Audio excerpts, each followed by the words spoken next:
That's fun. We all know that. But how do we make it even funner? How about by playing it on one of the biggest screens in the world? Today we're going big. Big shout out to NASCAR for bringing us out here to the Texas Motor Speedway just outside of Fort Worth, where we've invited some Fortnite players to play on the NASCAR Daytona Rocket Racing map. It's going to be a great time. I think the biggest monitor I played on is like 30 inches maybe, so it's a huge upgrade for sure. Just to show y'all how big that monitor actually is, here, zoom in, see if you can see Venom. I think you need probably 1 million Venos to make that whole entire monitor. Yeah, he's waving right there. It would be sick to do a tournament here. 100%. A tournament on the screen, bro? That'd be fun. I'd love to do that. Come on in. Big leg on. Have you ever played on a screen this big? No. Not this Never. bitch. Who wants to go first? I'll go first. You? Oh, okay. Take a step. Take He's confident. away. I don't Take hear it away. no. We're gonna jump in. We're gonna see who can get the fastest times today. We're gonna do some time trials, right? And it's live. Let's go. You guys already turned in. You're 6 laps? He's played this before. I feel like he's Where's the played. timer? Maybe he's not played before. The middle mouse button to activate your boost. Go on.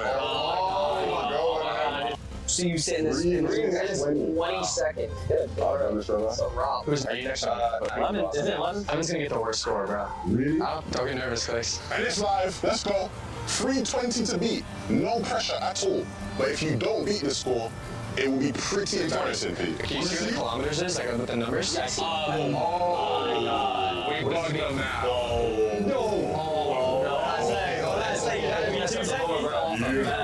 You've lost a lot of seconds there, bro. Let's see.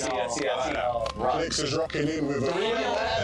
That's what I said. That's what I said. I said it was much. That's not great. 9 seconds. So Cooper's stepping up next.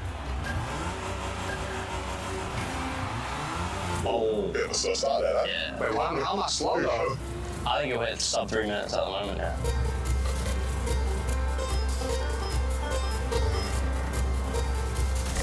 You got Strong finish. Strong finish. 250. Oh no. That's a good time. That's a good time. That's a good time. Canada, start your engine, lads. Let's go. Strong start. Better than Cooper. Hey, Canada. Yeah, wrap this up. No, not Bug on me, not get green. Not on me, it's on me. No, this bug's on me. I'm getting green, bro. What's it gonna be? Damn, no. What's it gonna be? Ooh, 3 minutes on the 7 clock. seconds. 8 seconds Short, out. bro. Hey, at least I beat. You think he beats the timer? I beat these two. Who the worst is? Who's the worst?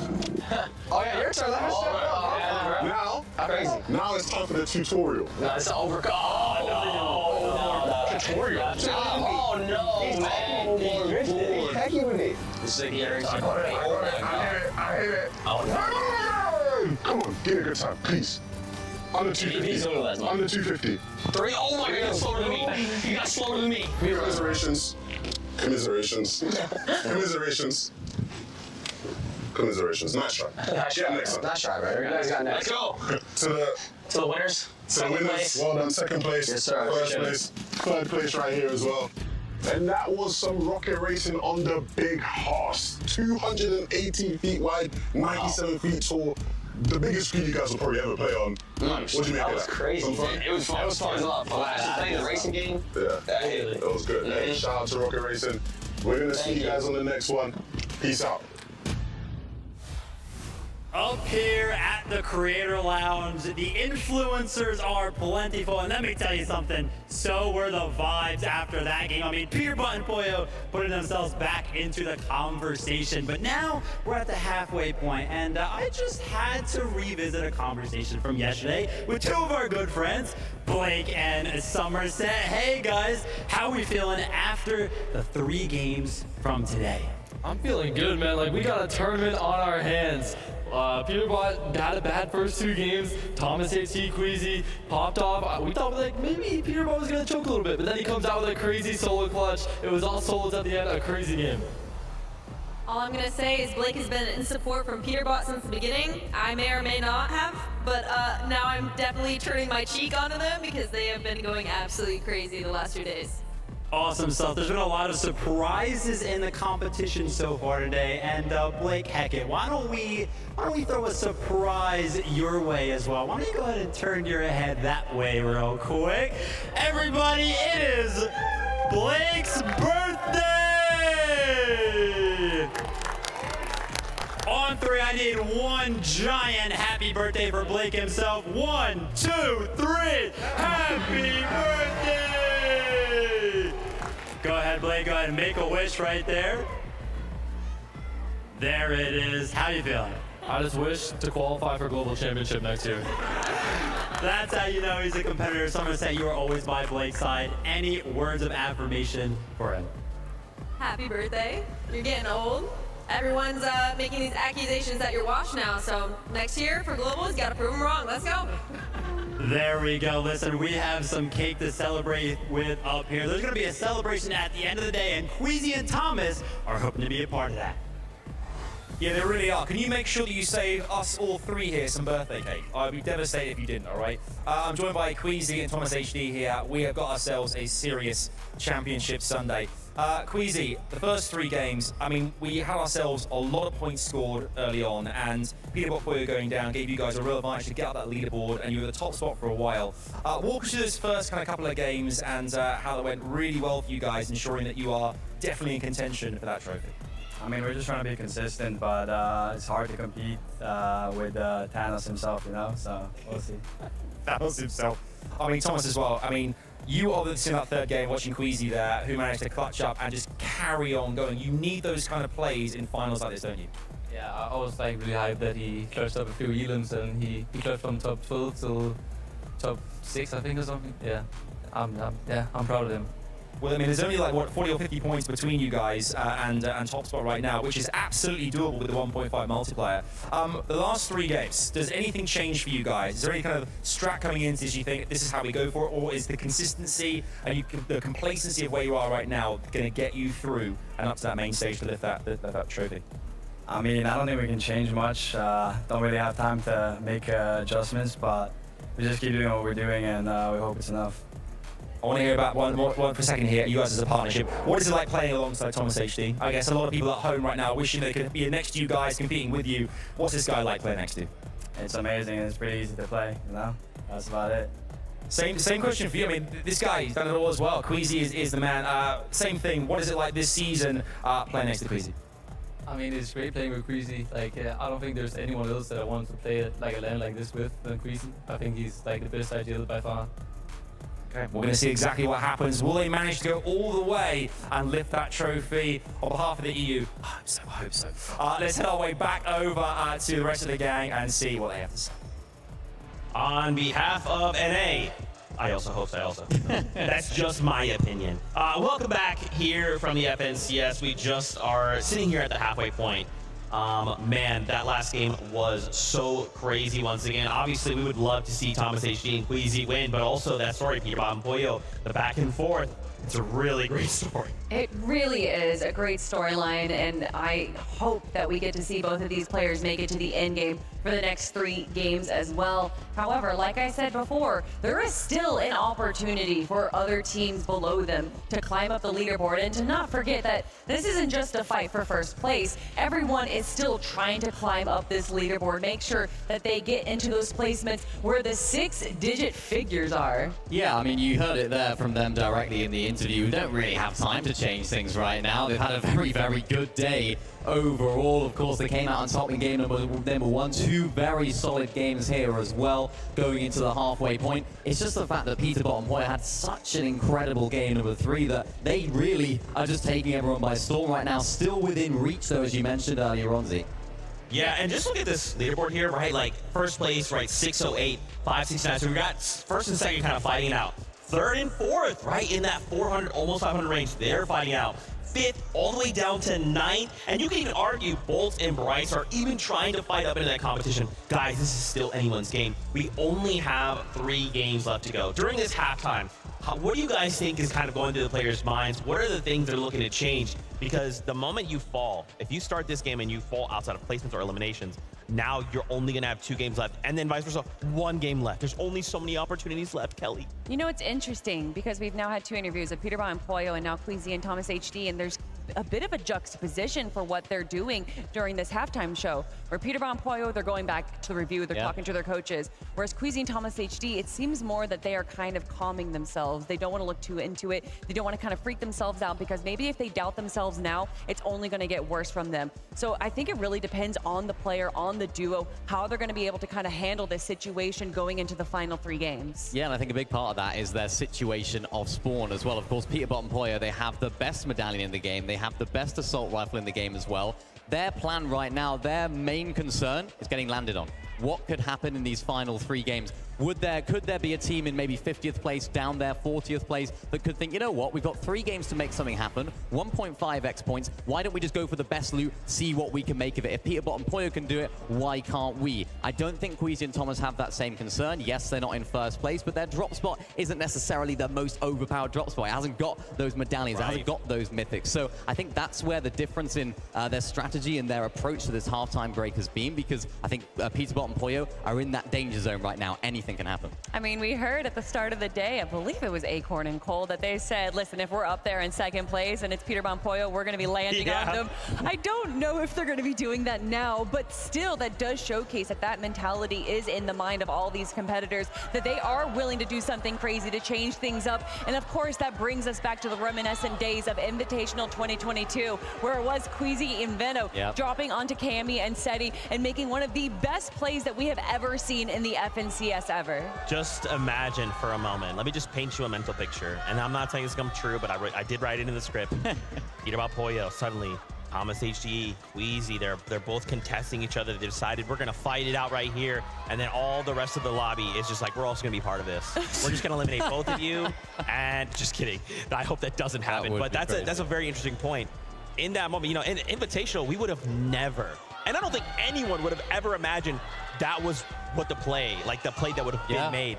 And so here with 3 games left, you got to start thinking as a duo, like, bro, we can make one of those plays. It's high risk, high reward. But at the end of the day, like, it could win us a global championship. It could send us into the top 10 and receive life-changing amount of money. I mean, there's so much on the line here. I think that was a very specific situation, though, in the Invitational, where Cammy and Seti and Queasy and Veno were so far ahead of the competition that even if Queasy and Veno did go down in 2nd place, they would have been there regardless, because they knew that Cammy and Seti were so much stronger in the end game there. So I think that as far as other players landing on the raft, because there was at 1.4 teams, why not 40 teams? I think that is a very specific situation, because a lot of these teams are still trying to climb up that leaderboard and not sacrifice those placement points. I think it is a specific situation, but I also think it's a specific situation that could actually happen, right? With how well those top 2 teams are playing, it could happen, Zeke. That's right. Our players are taking the stage once again. They are preparing themselves mentally. But this is not the only competition that has been going on this weekend. There's another one happening on the Fortnite Battle Stage!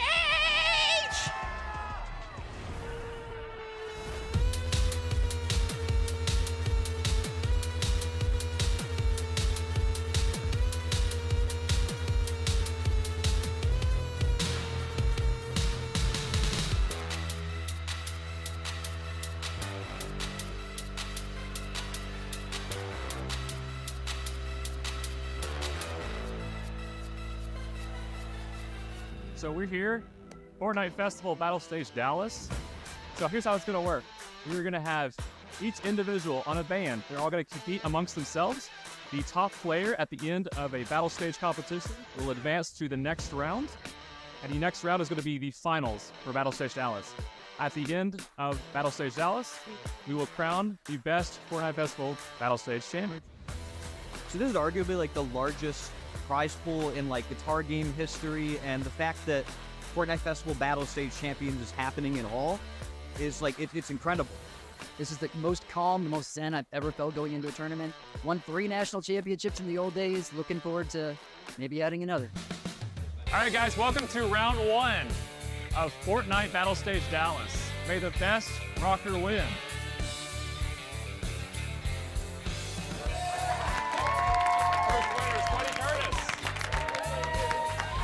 Held you right out. I'm gonna win the whole thing.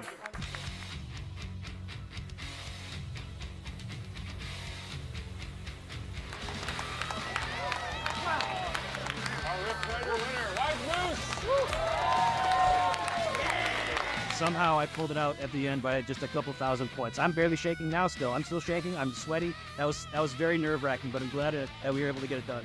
All right, guys, welcome to round 3 of Fortnite Festival Battle Stage Dallas.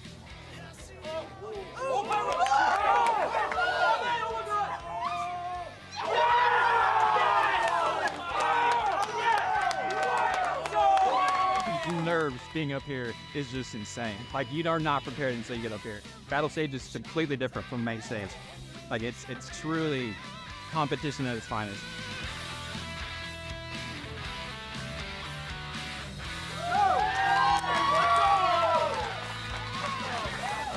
Hey, this is my first time playing in an official tournament in over a decade. It feels pretty good. Let's be honest here. So let's go!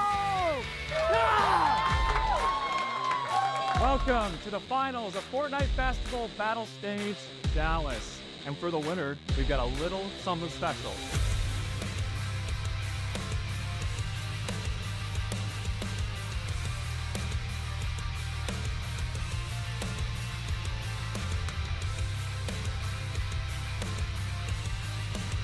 Where's my D-pad? I dropped activating!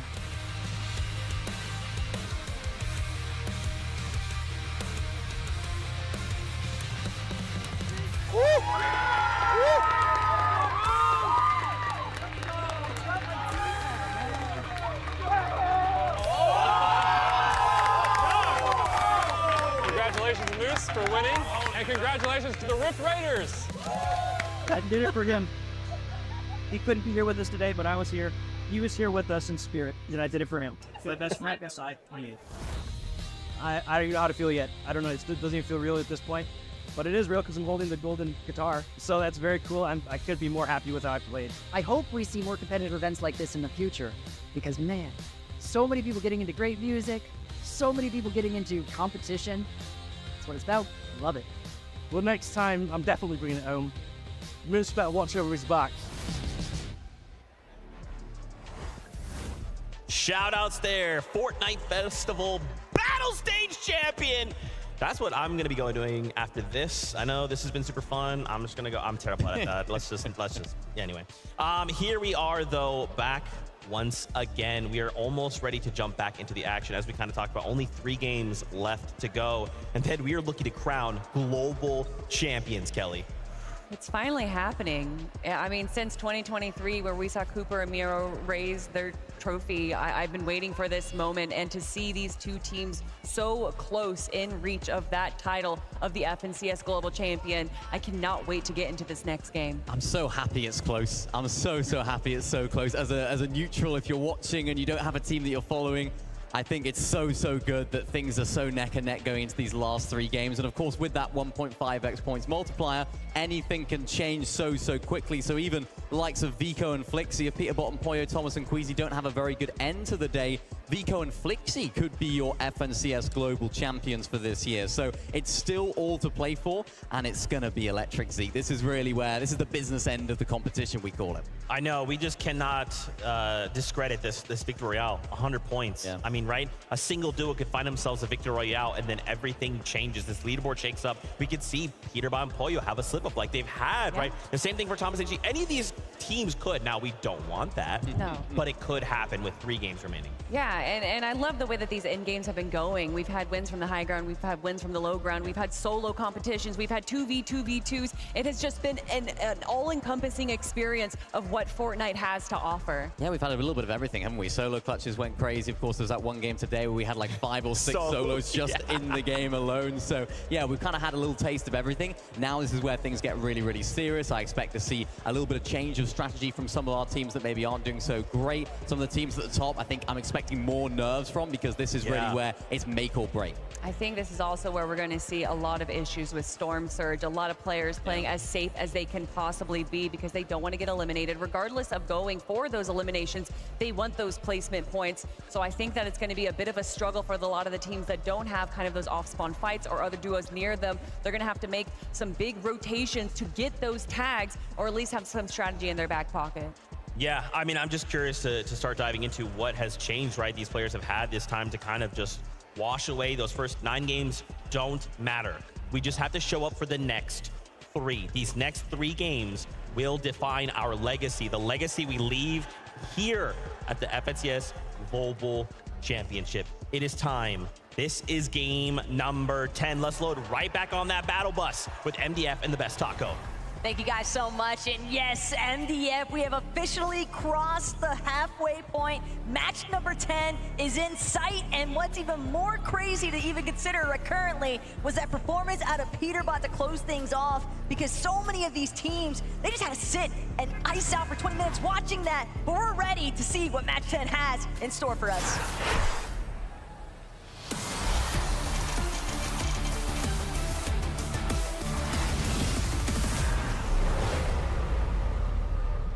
And like I'd already mentioned, MDF, everyone witnessing Peterbot's pop-off to conclude match number 9, then you go with your duo, you sit and you wait, think, talk, but what do you do realistically when you are dealing with the Thanos of the lobby?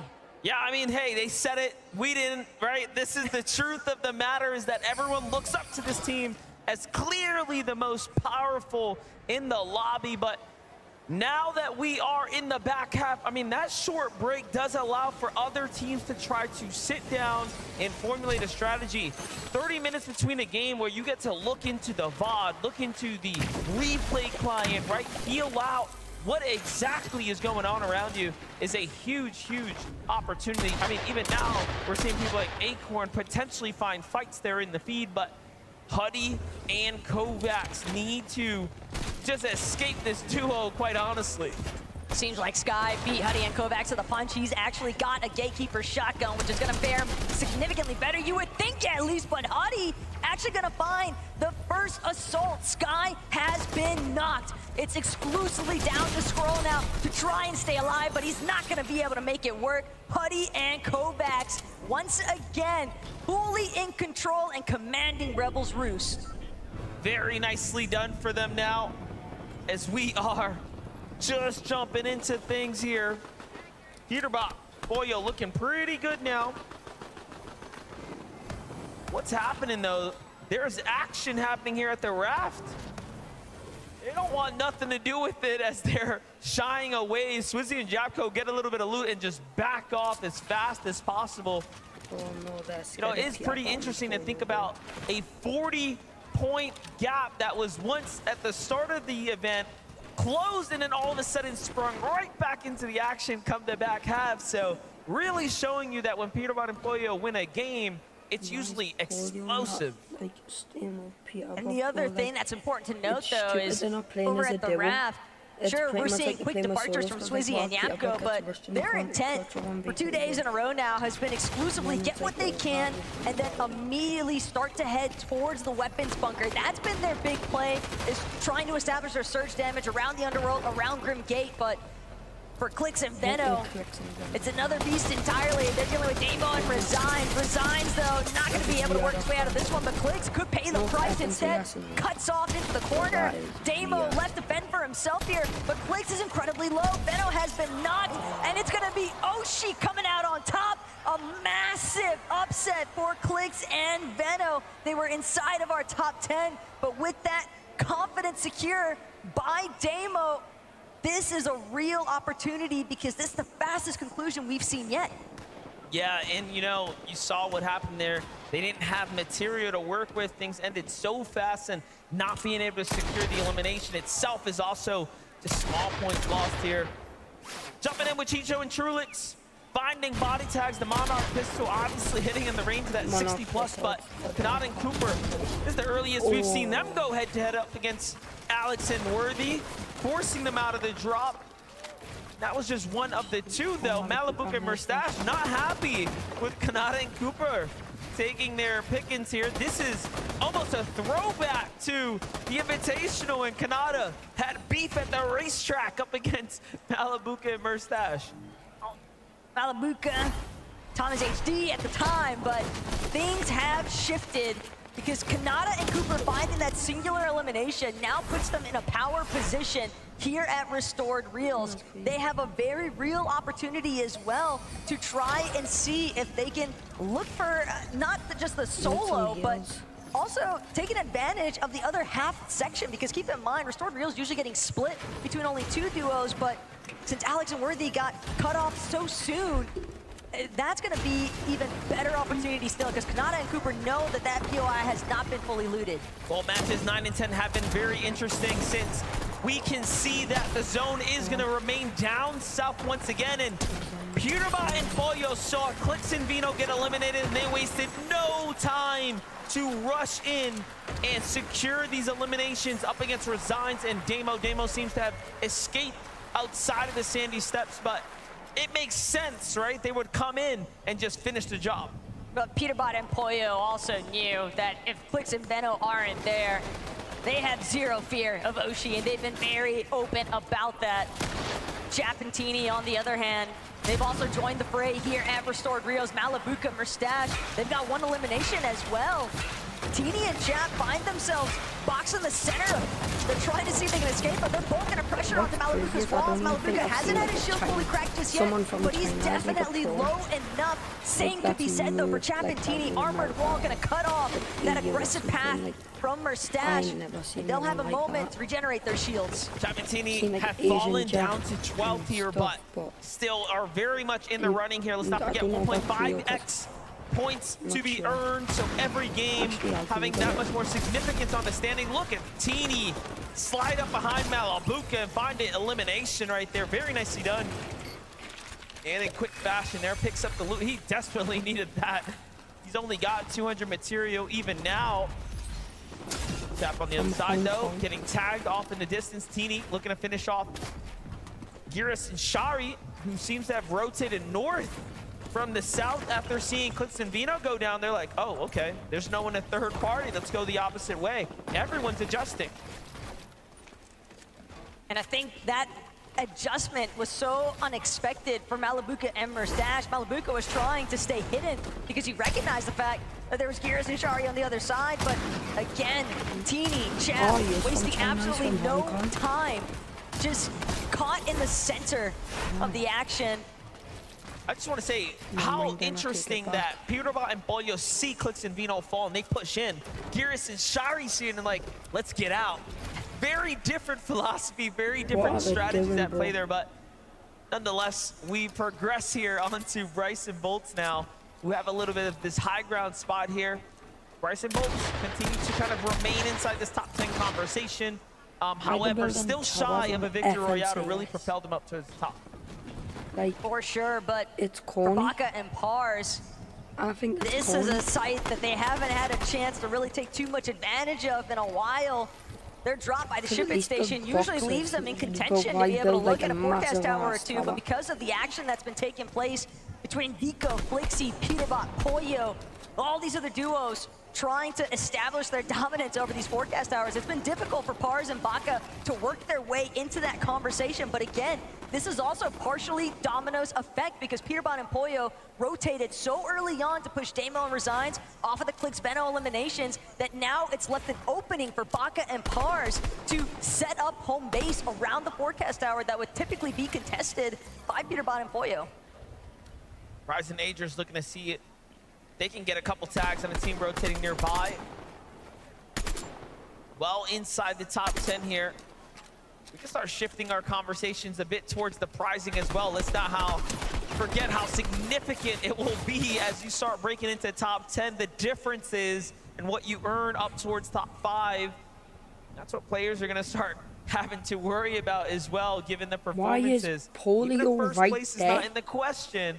You want to be up as high as possible. Right there. And that's also an interesting dynamic to consider because some of these teams that are outside of that top 25 in the leaderboard, this might just be a prime opportunity for them to be as reckless as they want because realistically, 6 points per elimination, if they're able to stack 3, 4, possibly even 5, it's never going to be easy, especially not at the caliber of a global stage lobby. But when you know that everybody gets money and when you see such distinct gaps between the prize pooling just for 1 or 2 more placements higher, it's definitely worth trying to key after. Yeah, Vico and Flixie thinking about keying Shadow and Virgo on that note. Shadow and Virgo very much aware that this bunker's gonna open here. Now looking to back off, seems like they've sort of met their match. We had time to catch up with Vico's parent, and they said they expect Vico to get much more eliminations today. That is what is the hopes. And look, he has done just that. He is in 3rd place right now. Vico and Flixie absolutely have proven to the world that they are a scary team and someone to be respected. Just seeing the way that Vico's mom is so invested, though. I mean, granted, I would imagine that any parent would be, but it's just the emotional display. I can only imagine what it's like, because even for us watching, the anxiety is bound to hit. Nerves definitely starting to build here, but the shots have to stay clean as ever for all of these players involved, because you might not have as many opportunities as you would hope for, and Spinx managing to connect some very optimal shots with that Striker Burst assault rifle. He's definitely under a little bit of duress himself on the top of his surge base. Haven't seen much of the early game from Dukes or Spinx, but they are creeping their way up the standings. Just a silent team at the moment. On the other side, Bugha and Aviv looking to make some noise here at the Reckless Railways. I was just gonna say, but you gotta be careful, because here comes Flixie and Vico coming back to home territory. First tag's gonna come out onto Aviv by Flixie from the low ground. A great peek, and Aviv's gonna respect the damage coming in from Vico now and back off. But both of these teams need to be wary of the fact that they don't want to get caught outside of the zone for a little bit too long. Teams inside of the zone already managing to build up more primary positioning, and when you're trying to break through some of these surge bases that are in more of that central map position, it can be very difficult to work around and still retain as many resources. All of these splashes, a little bit of Flowberry Fizz that Vico has left over. It seems right now he can definitely buy himself more time than what Bugha and Aviv had to offer, but because of that factor, Bugha, Aviv, they're not really interested in the fight. One thing to note too, the bunker, not really talked about how much ammunition it serves out to the players that secure it. You saw there, Vico and Flixie had 300 ammunition apiece, where you start jumping into other teams who are quite literally dwindling down on resources so soon, they'll start to run out. It's a big part of the reason why Kovacs seemingly wants to see if he can find another refresh if possible, but again, teams next to the Nitrodrome fully aware of the fact that these last little bits of metal are probably gonna have to be the hard mats that carry them through the rest of this mid-game. Some nice connections though. Rapid, that is a big knock. A huge knock there. And look at this, we jump back in and Flixie's actually down. What went wrong?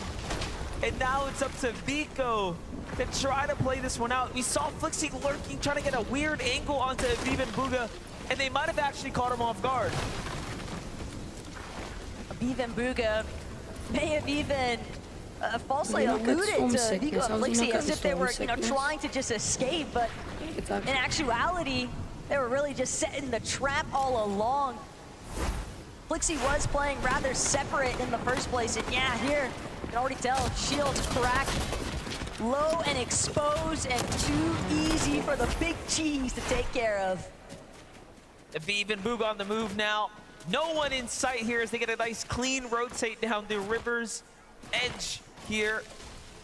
This is match number 10. The back half of the tournament is very much underway here. Aviv and Bugha have a long way to go if they want to break into that top 10, but they are knocking on the door now.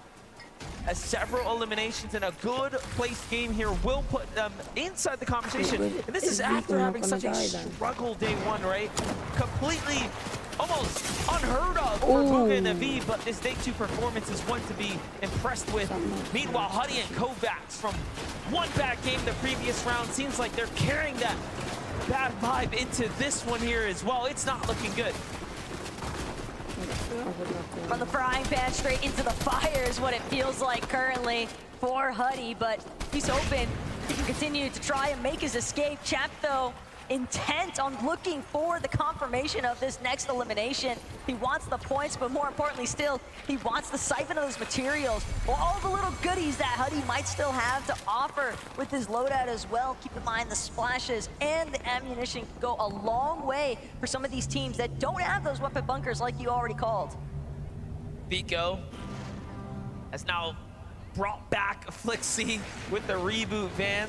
How is Bruno got storm sickness? The most important part about losing your teammate, I think, is the time lost, right? And the resources handed over to the opponent to, of course, secure it. Sure, you'll have time to kind of get back into the swing of things, but you are very behind on time now, which obviously in the game. is so valuable, and you do not get back.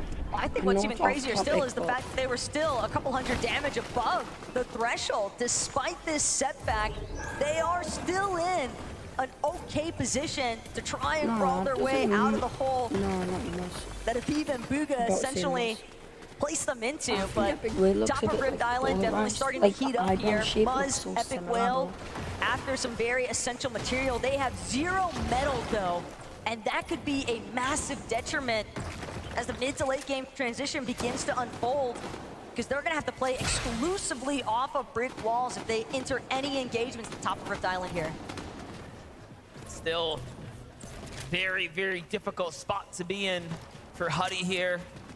They have the damage, not much more than that. That's really the truth of it. Look at how many teams have also begun to kind of house up here on the Rift Island. You have the likes of Muzz and Epic Whale, amongst others. Huddy here just trying to figure out what he can scrap together. Material is extremely low here. Even now, he's playing with fire here as he's trying to inch his way into the structure above, getting ever so closer to visuals and company. But on the other side, Peterbot and Pollo making a move here from the outside of the zone now, and they are not looking too hot down at the Redvine rig. This could actually be a big spot of trouble here if Peterbot and Pollo aren't careful. They had teams on both sides of them as they continue to try and work their way into Brawler's Battleground. Just look at the amount of materials they've had to expend already, and they're still sitting just outside the edge of zone. All the while, Vico, Flixie, they have cracked into the edge, but now they got to try and break past Reason in the deal. This is a fight they've seen before. No strangers to one another on the European region. However, there's still Michael and Job also firing in on this fight, so it's not just a clean 2v2. Vico and Flixie, though, have a lot to worry about. They need damage, but more importantly, they need this refresh. Job steps in and just gets crushed for a moment there, but Flixie damaged as well. Vico doubles down on the armored walls and actually finds the elimination. Meanwhile, Pollo and Peterbot are fighting their way in as well. And this time it's up against Cold and Acorn. Cold and Acorn have been struggling today as far as their surge has been concerned, and big part of the reason why they don't have that direct contest that they were able to depend on in day number 1 up against the likes of Andalix and Sato. So taking this exchange with Peterbot and Pollo, it's only going to hinder both teams at this stage, because Baka and Pars, they're starting to put their heads into the mix. And Resigns, a lone soldier, he's not going to be able to make it out. Huge pickup for Epic Whale, though. He's actually going to be the one to get the last tag from the Rift Island down onto Resigns there.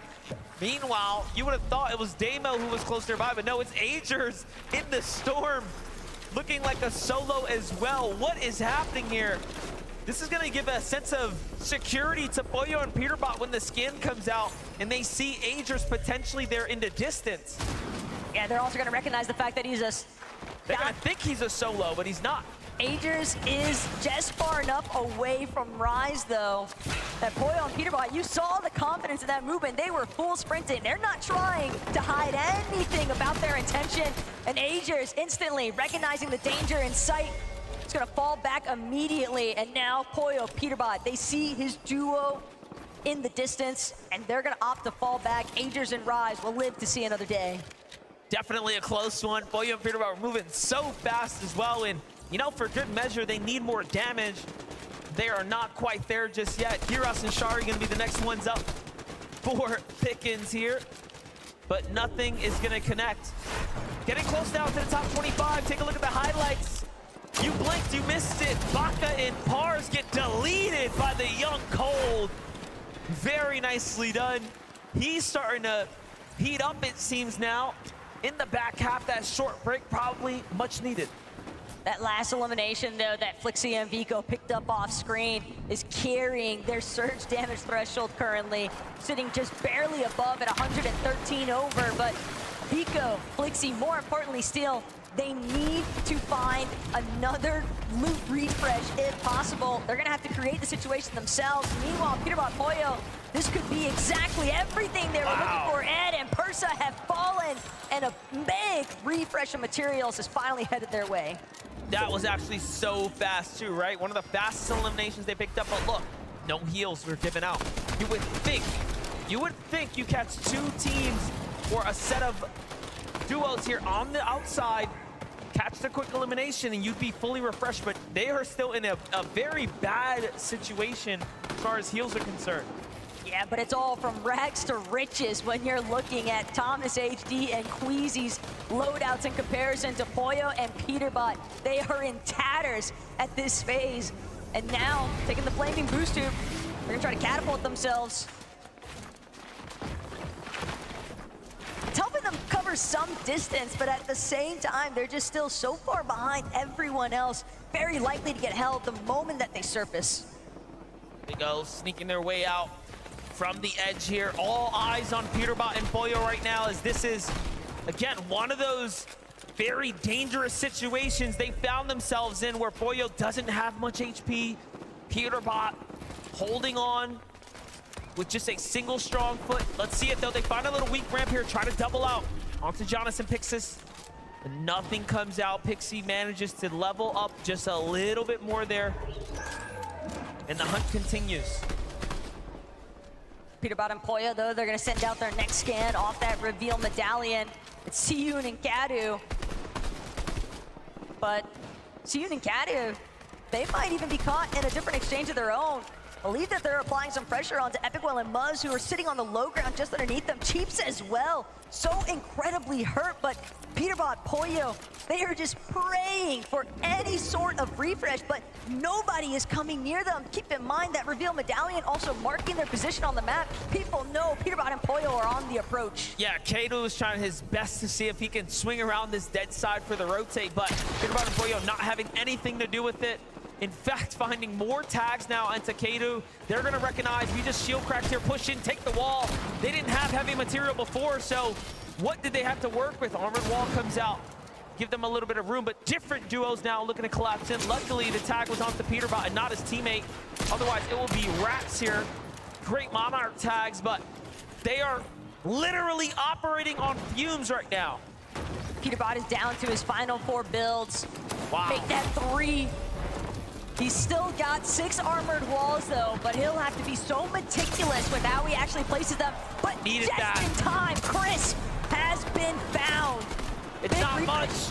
It's not much, but it's something, and down they go in 17th place. They just couldn't get a footing. Look at who it is, Vico, on the other side here. Falls and takes the damage too. Out goes some of the immediate threat. And things begin to open up for Cammy and Seti. Once again on the high ground, Queasy and Thomas, also who are just on a day 2 performance of their careers right now. The opportunity has arisen, though. Thomas HD and Queasy know if they can just close this one out in any sort of fashion, like some of the successful matches they've had earlier here today, that could be all the difference necessary. Only 54 points currently separates first and second place. Spinx from the low ground, trying to take some chops up onto height.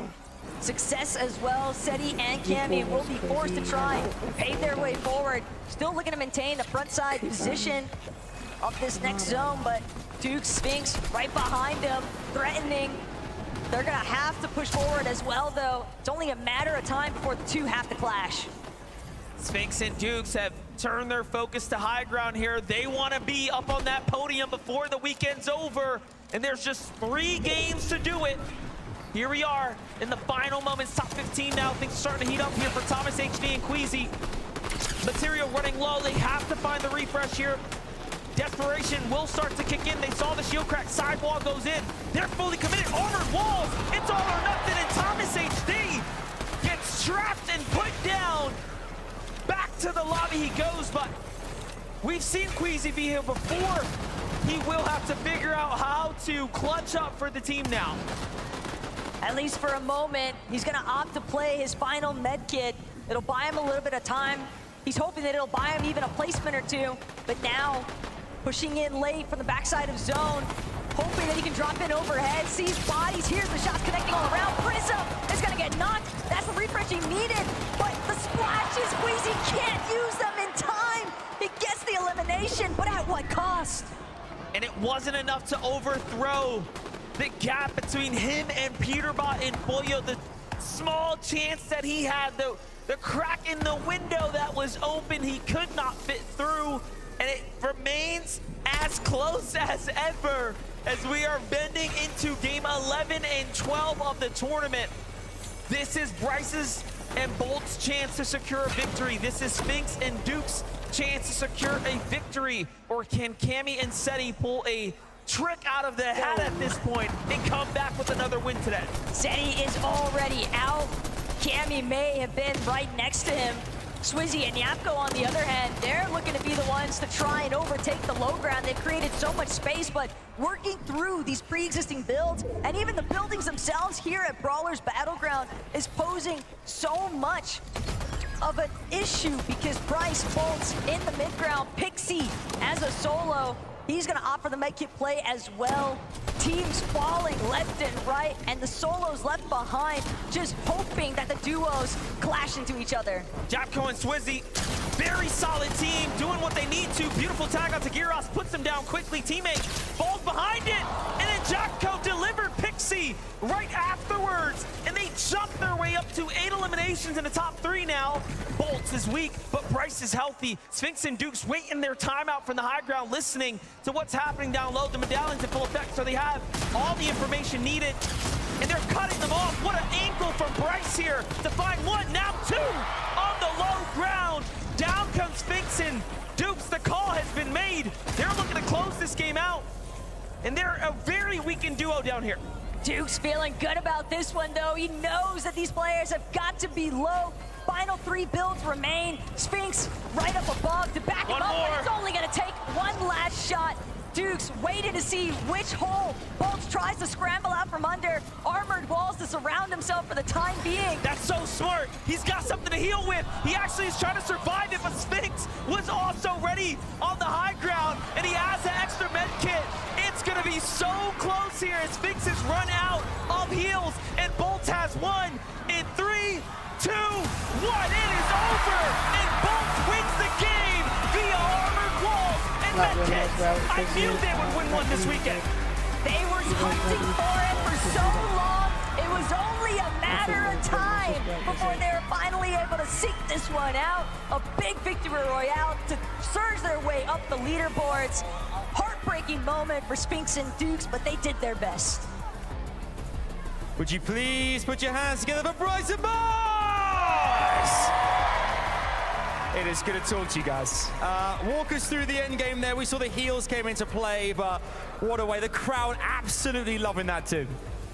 We finally got a south pole for the first time. It went to the sand. We also got surge guns this game, so we decided to just stay our spot, get surge. After that, we made it to end game pretty easily. Once we were there, it was just refreshes, you know, it was just clockwork.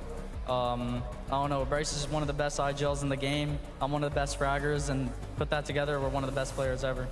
I mean, Bryce, you know, we hear that from their Bolts. It was an incredible way to round things up here. Obviously, you guys want to get as far up the leaderboard as possible now. Walk us through this competition thus far. How has it been for you both as a duo? It's been pretty challenging, but like we're the best duo, so it's nothing like different than NA East, pretty much, or NA Central. And I got to ask as well, we heard it from these guys, Fort Worth. I mean, Fort Worth, let them hear you one more time. You've got the crowd on your side too here. That must give you a lot of wind in your wings as well. Yeah, a lot of adrenaline running. I'm really nervous, but I'm also excited. All right. You heard it there. Bryce and Bolts, one more time, give it up for your winners! Whew. Lots more coming our way here. Bryson Boltz there securing the victory, but we've got 2 more games left to play here. What's going to happen next? You have a front row seat. Do not go anywhere. This crowd already, we know you guys are too.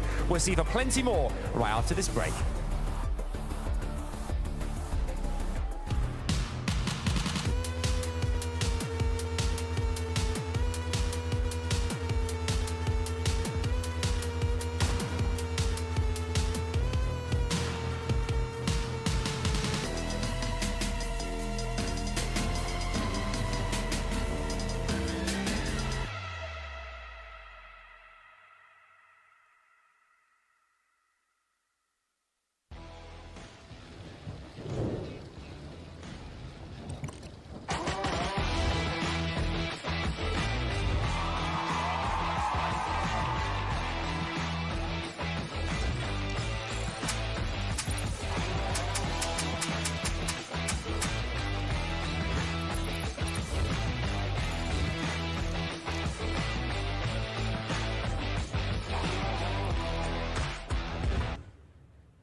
Hello and welcome back to the FNCS Global Championship. We just wrapped up game number 10. Only 2 remain before global champions are crowned.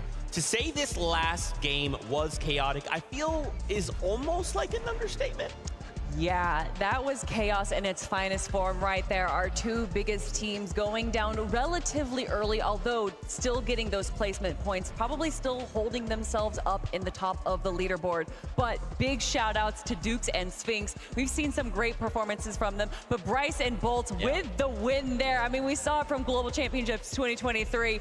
Bryce getting that 6th place with Chubbs. Now, bringing it back again to show how well he can perform on the big stage. Yeah, I mean, they said it right there. They have the perfect partnership. They have the best IGL, the best fragger in their opinion, and they think they are the best duo, which is, of course, what we got to see in this game right here. They're a little bit lower down on the leaderboards, too, so this is what the second day can do. That 1.5x points can really boost them up in the standings, which I'm sure we'll take a look at very soon. But it's this moment right here where Bryce goes down. Boltz, of course, had to pop that med kit, and Dukes just couldn't get inside of that box because he placed all of those armored walls. What a great strategy, and ultimately, it was because he had more med kits at his his disposal. Such a smart play, and it's also a bit of a risky play, right? Because you don't know what is in Dukes' loadout there. You don't know if he has the medkits. You just have to make that call. And a lot of the times we see these low ground teams, when it does come down to a heal off, kind of scour the low ground there, trying to find the medkits. But he says, no, I have to believe this is my chance. I'm not giving the high ground team a chance to drop down and eliminate me. I'm going for the heal off.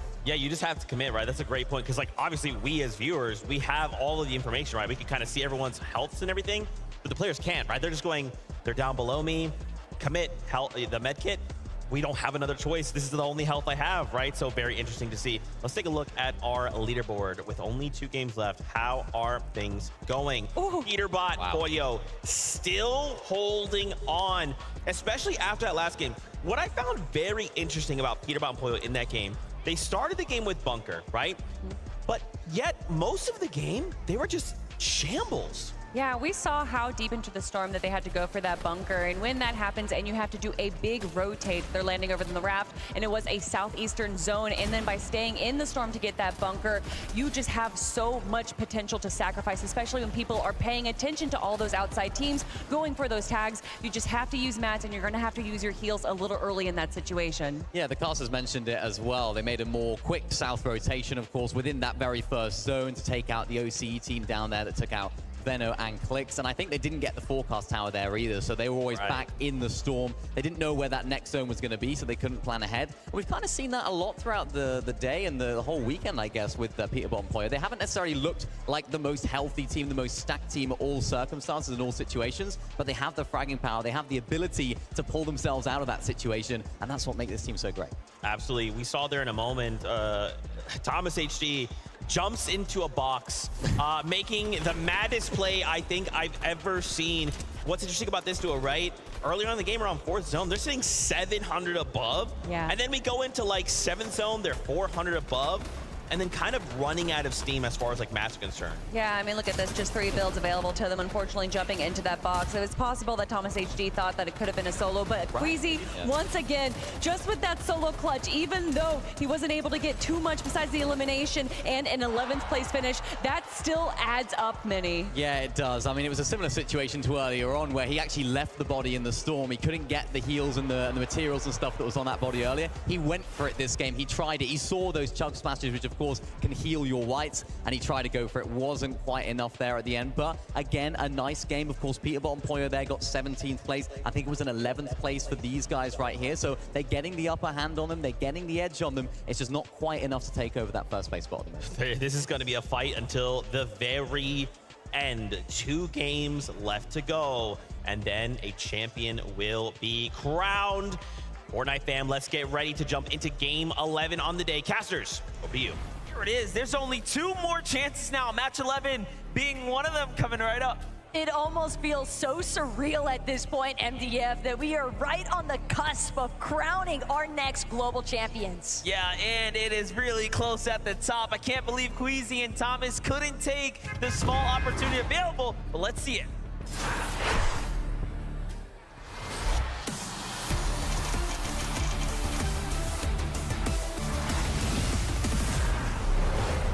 How many more chances will everyone get here in match number 11 to take their shot at the throne? Because at this point, Peterbot and Pollo have served up too many opportunities. They can't surely come up short, right?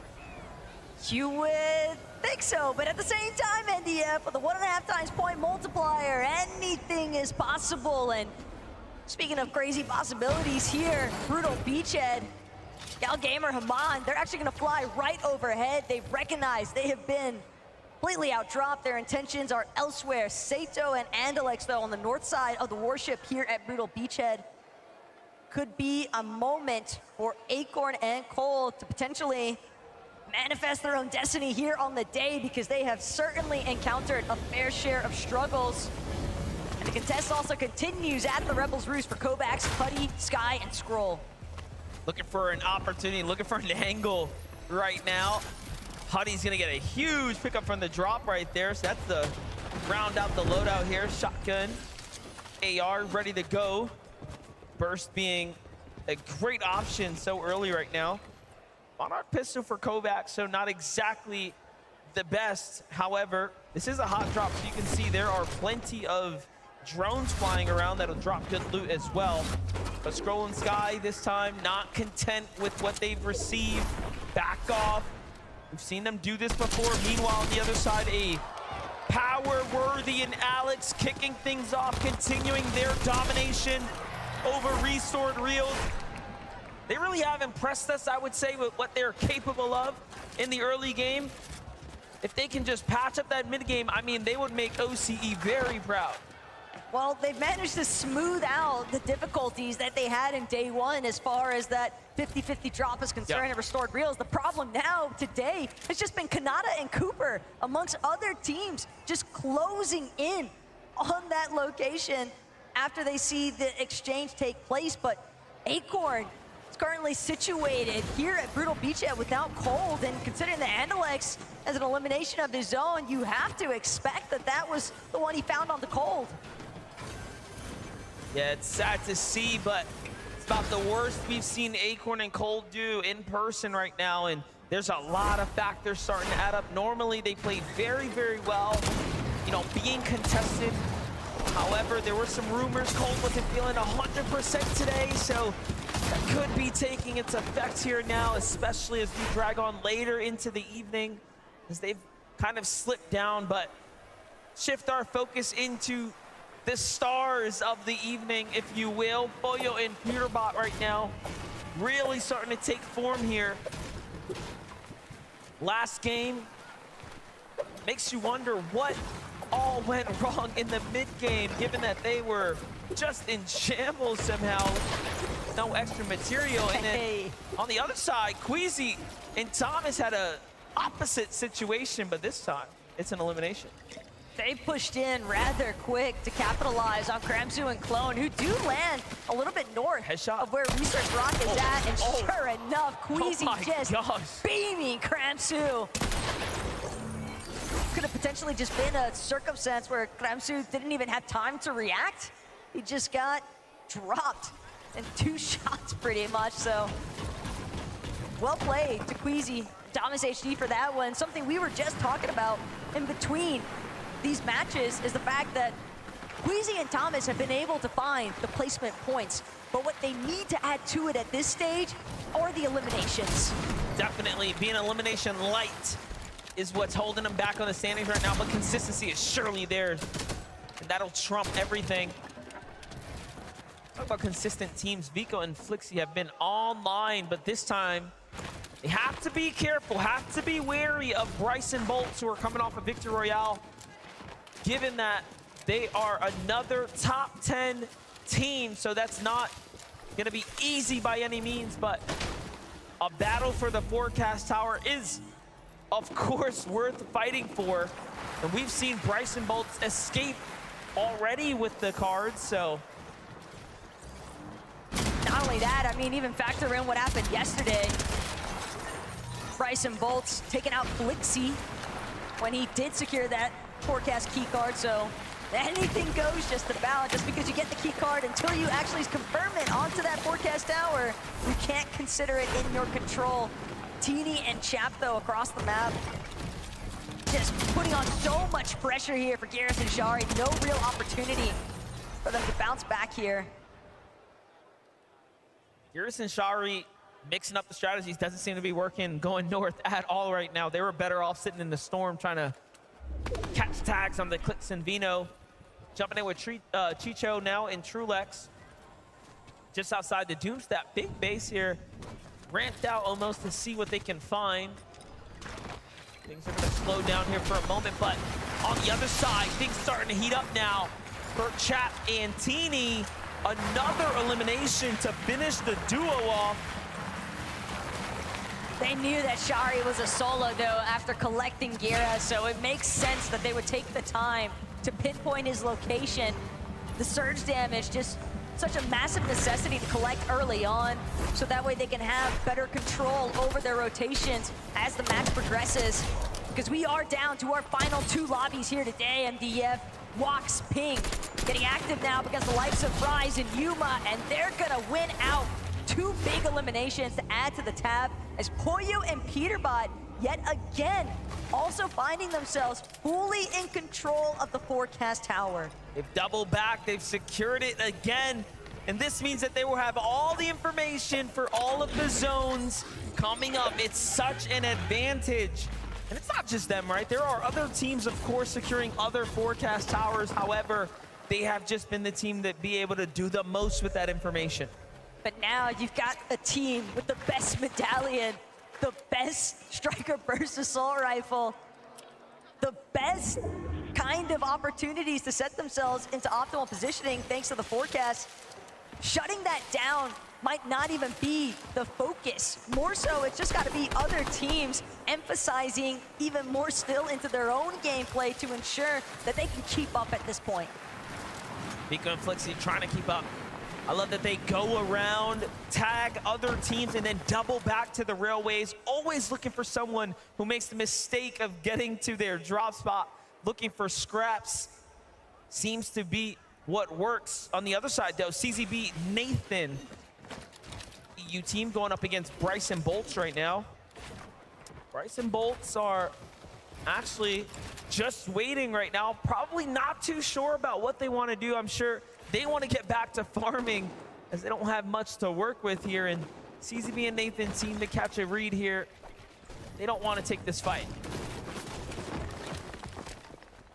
Yeah, CZB and Nathan, they're in a far better position as well, just having that little bit of elevation to work with. So Bryce Bolts, they're likely going to head the opposite direction, but something I couldn't help but notice, last time we checked in with Trulex and Chicho, that surge base that they had established, the way that they were taking shots into Doomstad, wondering how much interference they've been playing today up against the likes of Muzz and Epic Whale, Reet and Ritual. Keep in mind, those two teams are trying to head, they're already softly contesting each other. They've been splitting Doomstad between the north and south sides, but when you've got Trulex and Chicho, such strong mechanical players, you know they have such crazy pinpoint accuracy, and they're holding you with the surge base from so far.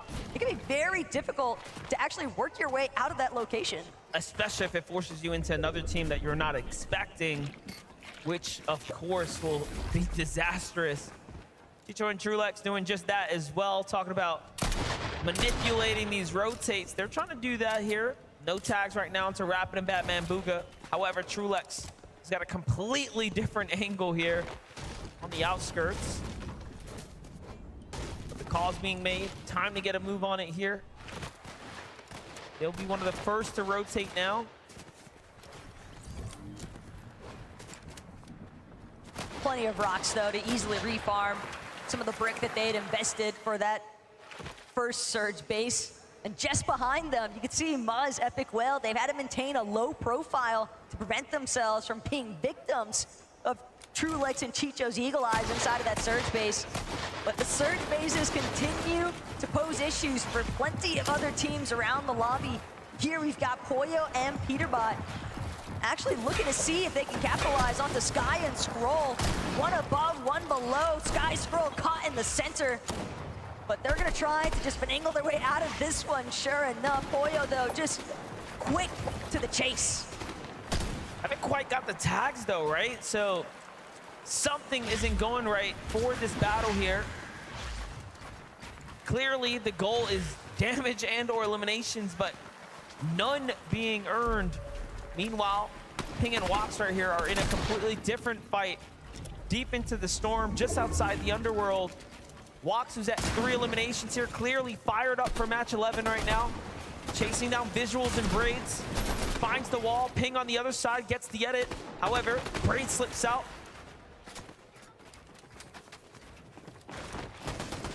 This is looking rather dire, though, for Braids. For Wox and Ping, they've already invested so much time. They need this surge damage at this point, which is why Wox, he's so intent, so determined to make sure that he cleans up the other half of this duo. Not to mention the 3 eliminations as well. Wox and Ping playing super aggressive. Some of these final lobbies. A knock, though, is going to be a big setback here for Wox and Ping. They have some white heals to work with, but keep in mind, we just saw Trulex and Chicho's positioning all the other teams as well that are based a little bit more towards that northeast side of the map are gonna have ample opportunity to just gatekeep these teams that are still inside the Storm rotating so late. Think about what they're fighting for. These are all of our top 10 teams we're jumping in and giving you guys updates with. You are seeing just why they are sitting well within the top 10, taking fights, dropping teams, making big moments every single chance that they get, and now Dukes and Sphinx are looking to do just that as well here, as they're sitting heavily in 5th here. But Kramsu, Clone looking for the double pincer here. Both sides are cut off, but Dukes and Sphinx double back one another. Good defensive wall thrown down there. The tags are even better, but Dukes, as mechanical as he is, can't take too many of those tags there. Will he be set back? Kramsu really pushing the agenda here, as is Clone. Keep in mind, Clone and Kramsu, they're trying to make up for lost time. Queasy getting that initial elimination posed such a big setback because they had to make a play for the reboot ban. So now you know that they need some surge damage to efficiently move throughout the rest of this mid game. And Dukes and Sphinx, they wouldn't mind the refresh materials at this point. They're using up a lot of their splashes just to try and get the job done. Not sure which duo actually decided to start the engagement, but at this point, somebody needs to find closure before the third party trickles in. Dukes and Sphinx gonna get another tag here onto Kramsu, but not much. Clone is also hurt, but so is Sphinx. Sphinx seems to be the one taking the most damage in this battle. All of these chug splashes coming out to make sure they keep him up. Given the circumstances, the Flowberry Fizz to reset the full HP now. And they're gonna commit back into it. They're too deep into the water now to give this one up. They're gonna have to swim their way out. They need the mats, they need the material, they need everything that they can pick up off of Dukes and Sphinx here. And Sphinx and Dukes need to stay alive because they're inside the top 5, so much more riding on the line for them right now. But again, the fact that they've even been held up for this long with Kramsu and Clone is such a huge detriment. There are multiple teams now beginning to filter in around them, and the way that the zone has started to pull over the likes of Reckless Railways, keep in mind that's also Vico and Flixie's backyard, and they've got that forecast knowledge from this match. Dukes is trapped though, 2 tags come in, and he is forced back to the low ground. This is not going the way they expected at all here. Sphinx also punished now. The Hispanic duo sees blood in the water here as they've caught the white tags. They are hunting as aggressive as ever. Down goes Sphinx first. Dukes falls as well, and 5th place is out now. And this is gonna give everyone else the chance now to secure that 5th plus. Brazante Demo, they'll move in here. It's not over for Clone and Kramsu. In fact, it's done for them now as Resigns is gonna find the first elim, and Demo gets the second. And just like that, they timed their entry perfectly for OCE. And at this stage, again, Clone and Kramsu, sure, they got the points from the set of eliminations onto Dukes and Sphinx, but fact of the matter is, they weren't in a position to be able to deal with the third party after the fact that Kramsu left as a solo. And this time, he might not have the opportunity to actually make a reboot ban play like his partner just did for him earlier on. All the while, Chicho and Trulex, they have found their new height of surge-based territory. And they've got a massive overview of where the entirety of the lobby is. This brick box on top of the mountain face as well.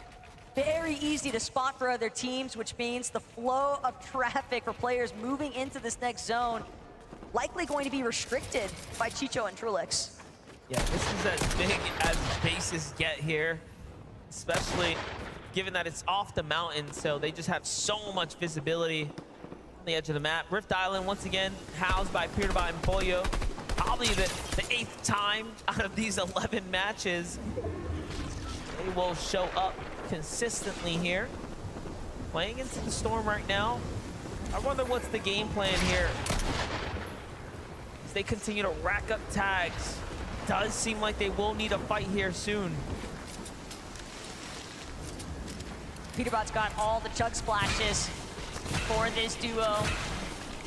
Go ahead and make sure to expend a handful of them, but Pollo, Peterbot, no. It's just gonna be Flowberry Fizz into the launch pad and go, but they can see all the teams that are rifting around them, teams that might even be looking to take that launch pad later on, but most importantly of all, they're heading straight for Surge base territory. Look at who they're gonna land on. They're following Huddy and Kovacs right now. They find a fresh wall from Scrubble and Sky. That would even be a better option given that this is a weakened team. Little do they know, but Pollo gets the first tag onto him, and unfortunately that sets him back. Goes for a trade attacks onto Swizzy, and Peterbot showing us exactly what he is known for, and that is that deadly aim right there to keep them in the game. But just on the line of Surge right now, floating above it. They're not completely safe just yet. Can't lose focus though. Swizzy and Yapko are not gonna go out without a fight. Sure, Peterbot might have that Mythic Striker burst, but Yapko returning fire, letting them know it's not gonna be easy. 58 below the damage threshold though for Kovacs and Huddy. They are just getting so held by everyone surrounding them, barely managing to find a shot in the nick of time. More importantly still, it seems other players falling in the lobby instead will be their bailout moment. They are fortunately gonna be able to take a quick moment to pause, heal up, and then determine where they head next. Harping out not necessarily an option. They're gonna have to fight because they need more material. Nice little pickup here for Peterbot. Still has 2 splashes to work with right now. These eliminations being a massive, massive recovery opportunity for them. Let's take a look at it. It was Worthy who was flying in here. He didn't stand a chance. Unfortunately, fell short of the storm line there. Queasy, Thomas HD, hot on the heels of Flixie and Vico now. That would be an incredible team to drop, given that they are in 3rd place. They could just play for Deadside at this point. They have so much damage above the rest of the lobby. They're gonna be a little bit late, but Thomas HD, do you ever miss with the Monarch pistol, man? We have seen him do so much damage with that weapon. It wouldn't doubt me if the stats say that he is far and above the rest with the Monarch here on the weekend. Take a look at that in just a moment, but Kovacs, Huddy now, very much below the Surge here, forced into a box-to-box engagement here. This is as scrappy as it's gonna get, and they need an elimination here now. Clock is ticking, starting to run short on time. It's gonna be a matter of moments before this storm really starts to ramp up onto them. Let's see it. The damage threshold is only going to continue to climb even higher. Huddy, Kovacs forced to jump into Sky and Scroll's box, but it's not going to do them any good. They find the knock onto Scroll, but that's just going to be the setup for Wox and Ping. They take Scroll's body, instantly throw it back into their turf. Sky now left to fend for himself as a solo. Plenty of damage above the threshold, but in a sea of duos, what options does he really have? And they're just sitting on that refresh right there. Now they're all the way back into the thing. This is kind of crazy for Wox and Ping. They've come out like reasonably out of nowhere, literally now in 4 eliminations. And they're just in this conversation for a top 5 run this game. Just 20 points behind now, Bryce and Bolts, given how many eliminations they're starting to pick up here. For Bolts and Bryce though, they're finally finding theirs too, so that's a set starting to add up here. Look at how isolated Queasy and Thomas HD were though on that far west side of the zone. A little bit of a dead side position, but they are going to have to deal with Paper and Victor V, I believe, who seem to be joined up with them. Not gonna be an easy path to trek by any means, but right there with you, Bryce and Bolts have really started to heat up here. And this is where it matters most, because you only have this lobby and the next to work with, and then that's it. And there is a lot of prize money on the line when you look at these positions in the top 5 of the leaderboard. Oh, the gap is a big, big jump. But first, Bolts and Bryce have to make it there, if you will. They're in the top 5, but pushing through is going to be difficult now, given that they're running low on HP, even shorter on damage here. The fact that Bulls has to rely on bandages here, but a great shot there. Not enough to find the elimination, unfortunately. Loses his teammate in the process. However, he is above the threshold for now. It'll buy him a little bit of time. Glowberry Fizz to give him that extra mobility here so he moves fast. Also to get an inch further. It's Reason who's down at the bottom layer. What can Bones do now? Can he maintain his position here? Reason had also been desperate for some elimination damage, but Bolts will get the last laugh. Granted, I don't know how long it'll last, considering the fact that his current position is as grim as ever, especially seeing all these teams in front of him. Chiefs just skirting by. Beno clicks his box. Bolts hoping to keep ramping up overhead, just trying to maintain an isolated position, but 25 above the damage threshold, and he will finally be taken out. While all that is happening, there is more action unfolding here for the likes of Thomas HD and Queasy, who are now looking to set themselves up with some high ground positioning once again here. How many wins do we think they can take before the weekend's over at this point? Match 11 starting to heat up, though. Not looking good for Clix and Vino, who are also going to fall inside the top 20. Peterbot and Foyo continuing to rack up the eliminations here. They couldn't have found those elims at a better time. Granted, it would be difficult for them to actually make their way towards the body loot, but Peterbot Foyo, they might just choose to take what's right in front of them. Rise immediately falls to Peterbot's accuracy, but it comes at a cost. Peterbot's lost Foyo. The lobby has closed in. Peterbot from the low ground, forced to throw out the armored wall, but everybody's got their eyes on the prize. It seems as though they've all pinpointed the fact that this is a solo operation. And look, he's still trying to possibly save his teammate. Remember, Foyo has a lot of heals as well in the extra material, but no, he has to give it up. He has to leave him behind. And we have seen Peterbot be here before. I mean, he just won a game where he clutched it up. So top 14 now, it's not over just yet. Queasy still alive. Thomas HD on the front side of zone. Peterbot is just cooking though, taking down Teeny now. Every single time he drops a team and finds more eliminations, he is gapping himself away from second and third place. And think about the mental game. It's starting to unfold for Queasy and Thomas. They're watching this elimination feed light up. Peterbot, regardless if he's got Foyo or not, he's willing to make some miracles happen.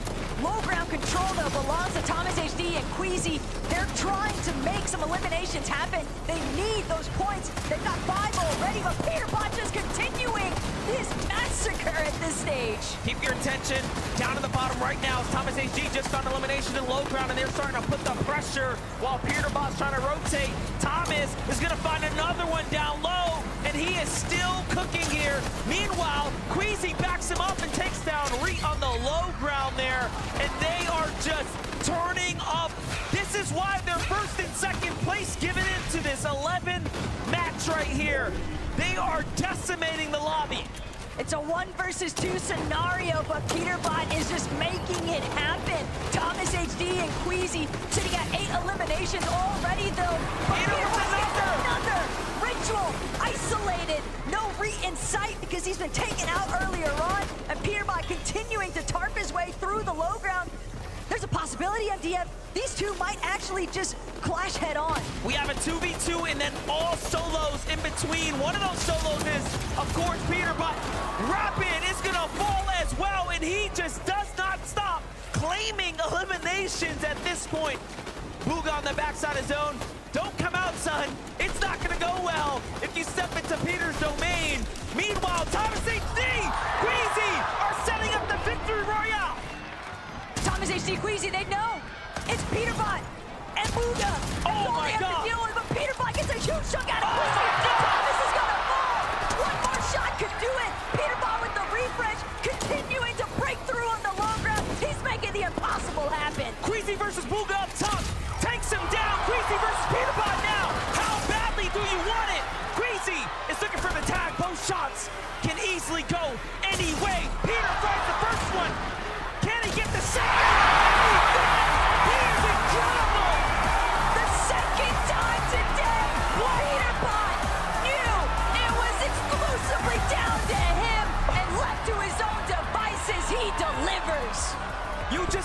cannot make this up. He is too good. Generally well deserved.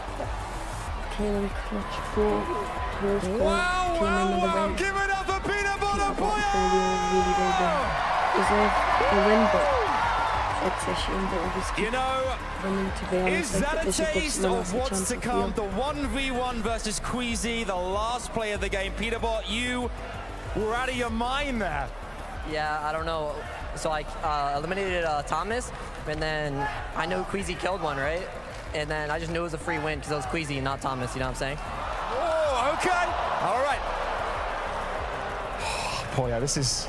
I'm enjoying this. Are you enjoying this too? Yeah, I'm enjoying it. I mean, the solo clutch, both our wins today, so, I mean. We started the day with you guys, a good 60 points in the lead. You guys have been toe-to-toe with Thomas and Queasy all day long. It goes down to the last game now. That has got to be the greatest way to kickstart the last game of this competition. What are you guys going to, I mean, how do you kind of take in this moment, everyone watching around the world, everyone competing together, this is your time. Do you feel this is your time as a duo as well? Yeah, I think they're gonna land on. Yeah, I think they're gonna land on us this last game, and then we're just gonna kill them, and that'll be it. Okay, you expecting that as well? Do you think there's a chance that Thomas and Queasy may make the play and go for you guys and land where you're landing and challenge you? I think so. Okay. Maybe. I was gonna say, I've asked you guys so many questions over the course of the last 2 days. I'm gonna ask you what your favorite color is, Peterbot, and is it gold? No, it's not, but that'd be nice to win, you know what I'm saying? It would be nice. One more time, would you give it up for Peanut Butter Pollo?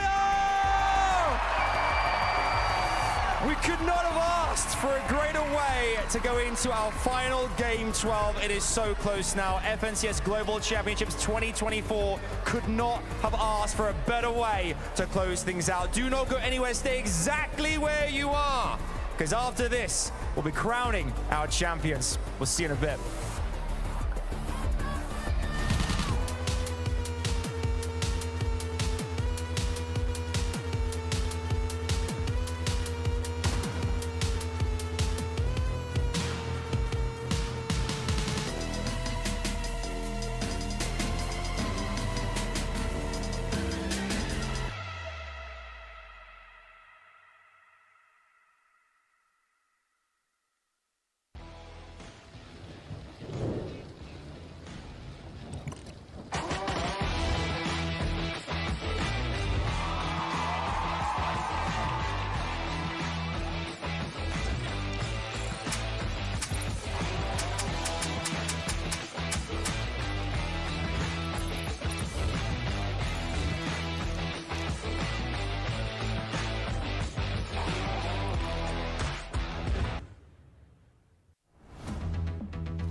Fortnite fam. Fortnite fam. We are seeing history being made before our very eyes. Vivid 11-2K. Is that possibly the craziest clutch we have ever seen in FNCS history? Stakes on the line, right? Like, it may not be like one of the, I don't know, like the craziest ones we've ever seen, but you have to take everything into account. On the stage, lights are on, fans are cheering. They're both first and second place. Peterbot's a solo, and he's just ice cold in the clutch. Levin, we can never count him out. How? It doesn't get much better than this. I mean, this is everything you asked for. When Poyo goes down, you're looking at Peterbot going, surely he doesn't clutch again. We just saw one of the best clutches we've seen from him all year. And then with Queasy and Thomas in the lobby, they are just bossing it. It looks like if anybody else is in the lobby other than those two, it's a clear win for them. But for them to come blow to blow at the end there, Vivid, oh my goodness. This script is nuts. You're welcome. You're welcome. There's no way. How would we have ever known? How would we know? And it's like in those moments, right? Top 25, you always kind of wish like the first and second team kind of go head to head. In a manner like this, though, where really Peterbot should not have been able to pull this off. Back against the wall, look at the materials, look at all, and yet he takes down Thomas, and then it's just a 1v1, and it comes down to angles? What are these angles, Vivid? I don't know, like Peterbot's tracking is incredible. He just seems to always find the shot first, immediately build afterwards. Just, he's got like what, 25 HP right there, just takes no damage from Queasy at all. It is just insane. I mean, thank you to those guys for making this the competition of ages, really. Yeah. I mean, a lot of people came into today thinking it wasn't going to be close. They were going to run away with it, myself included. Yeah. But these guys have put up a championship winning performance, and you look at individuals, of course, Peter talking a bit of smack there, right, when he's saying he wishes he was happy it was Queasy instead of Thomas. But when you look at how Thomas has been playing, understandably so, Thomas has been absolutely on it all throughout the day. The shots he's been hitting has been so clutch. Oh man, I wonder how they're feeling after that, right? They would have expected to win that. Do they even like? They probably don't even know what's going on. They're gonna watch this back and be like, he did what from where as a who? I mean, Queasy and Thomas are just going up against. I mean, you chatted with him, Levin, right? The words that were coming out of Queasy's mouth yesterday, he was like, "How do we beat that?" I mean, he's making it look possible, at least, right? And yeah. And that was one of the things even he emphasized yesterday. He felt like it almost wasn't possible. Gosh. But clearly is this here. When they start going up and you're like, oh my god, they're just gonna wipe everyone out of the lobby at this point. Thomas drops down to try to take Booger out, and it's so unfortunate there that Peterbot is just lurking about in the bottom of the zone. I mean, in so many other situations, if you rewind that game, you rewind that end game, they win it more often than not, you'd reckon. Yeah. But fine margins. It comes down to the angles. Hey, just listen to the crowd roar. Literally in that moment, everyone is losing their minds. This is still a close game, okay? Because I do want to call out here, Queasy and Thomas, they got 12 eliminations that game, right? So it's still, if Peterbot and Poyo go down early, Queasy Thomas could still win. I have a question though. At the beginning of the show, Adam was talking with Queasy and Thomas HD, and he said, listen, if it comes to that, going into game 12, could we see and relive that invitational moment? What did Queasy say? Queasy basically mentioned that if the gap between second and third place was enough, right? Enough to go ahead and justify like, oh, listen, if we have a bad game 12, we get 0 points, we're still gonna get second, and we're going for it. We're running it back from Invitational. We're landing on Peterbot and Poyo 11.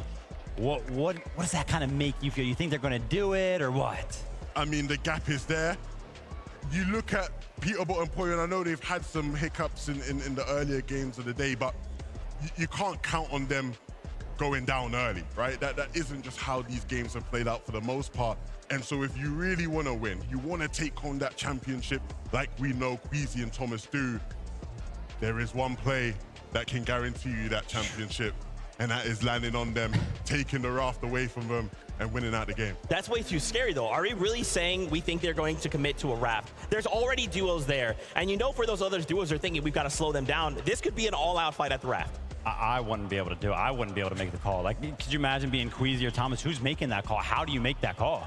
I mean, it's so tough. I mean, Queasy, I would assume, would be the one to make that call, but it's so much more complicated than that, right? Because even if you do land there and you take them down at the Raft, there's other teams there, like you guys have mentioned. Yeah. What happens if one of these other teams, imagine a world where they take them down, right? Queasy and Thomas manage to land on them, take them down, and then Frex or someone else in the POI goes, hold on a minute, and starts running out. They pop over. You know what I mean? Like, it's risky business. It's different from Invitational.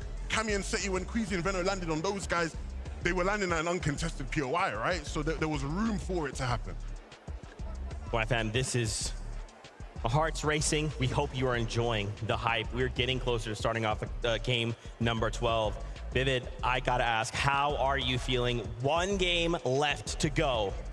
Only one emotion rushing through my body right now, and that is excitement. We're, what, 25 minutes away from watching that trophy up there get hoisted by our global championships. One more game separates us and that.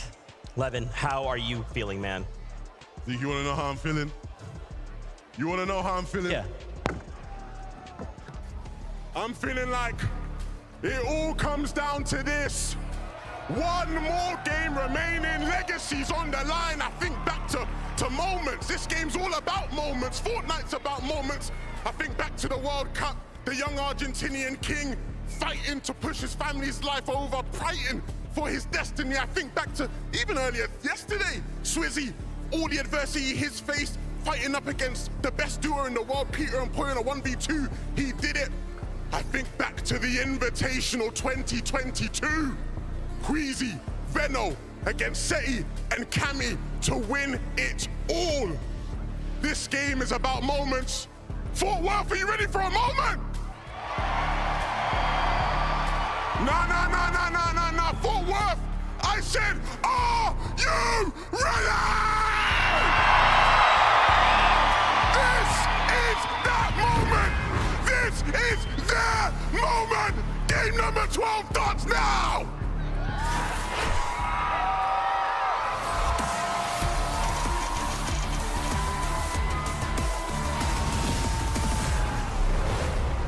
And it couldn't be said any better. Match 12 is here, and the competition has never been closer. Absolute chills listening to Levin, but he has a point here, MDF. This game is all about seizing the right moment.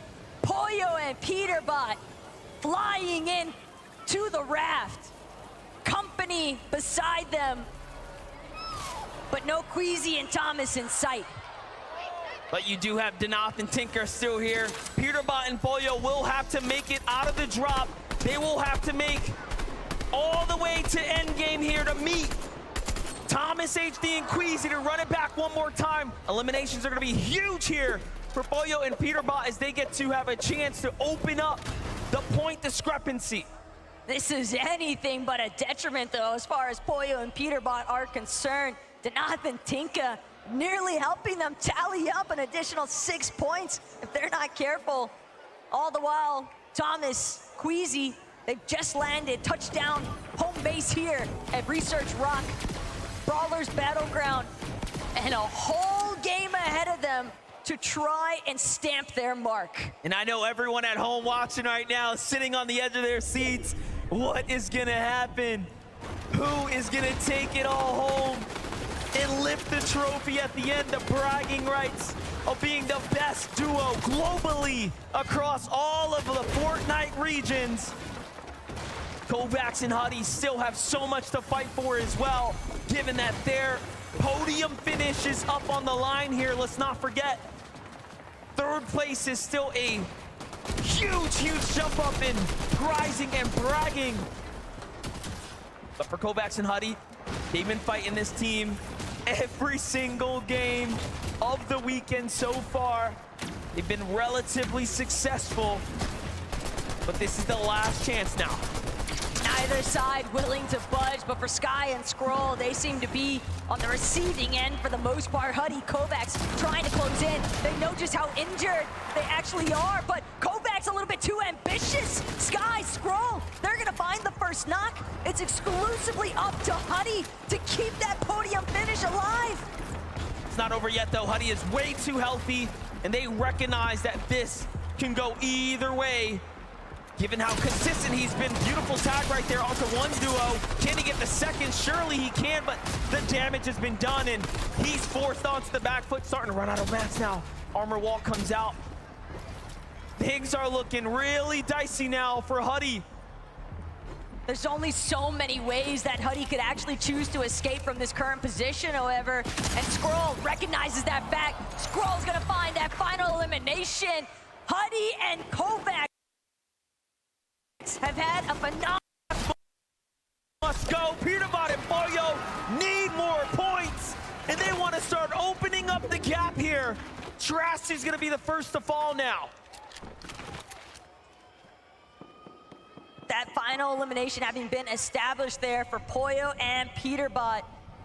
We've got a moment to take a quick listen in with some of our teams. Wait for the cameras, I'm gonna more craft, yeah? I just know the streams are going like, is Queasy gonna do it? Is he gonna do it? Alright, bro. Let's get it. Fist bump, bro. Fist bump, man. Give me a fist bump, bro. Don't leave me hanging. He thought about it. He tried to bait us. But no, you know, I do respect the fact Queasy and Thomas HD and their ability to stick to their guns, not be pressured into a decision that can throw their entire opportunity away. They've known that Peterbot and Pollo have not played perfectly today. However, when Peter has been online, when Pollo has been online, it is just incredible to witness clearly the clutches that he's put down today have proven just that. Even when Pollo hasn't been there, the level of support that he's been able to provide for Peterbot and just fully trusting in his teammate, Peter, to clutch up every single time without fail. That is a huge amount of pressure rested upon Peterbot's shoulders, and yet he plays as if there's nothing weighing him down in the slightest. What's really interesting about Peterbot and Pollo as well, the way they're playing right now, they're not taking any chances. Anything that moves is getting shot. You saw there even clicks off in the they're hitting everyone back. They're gonna want 1,000 feet between them. And of course the trophy for now, but Ping and Wox here on the other side have been flying their way up the standings, truly earning their mark, making their mark here on the Globals stage. This is the grand finals, match 12 action happening right now. Yuma is gonna get his tournament cut short now. Wox has to clutch it up, but no! Rise has a different story on hand here. Gotta be careful now. Damage has definitely already been done though by Wox and Ping. Even if Rise manages to overcome this 1 versus 2 scenario, without his duo, he's gonna have to make a play for the reboot ban, and that's gonna cost him so much time. Wox, Ping though, they've got other things in mind, and that's continuing their streak here in the final hour.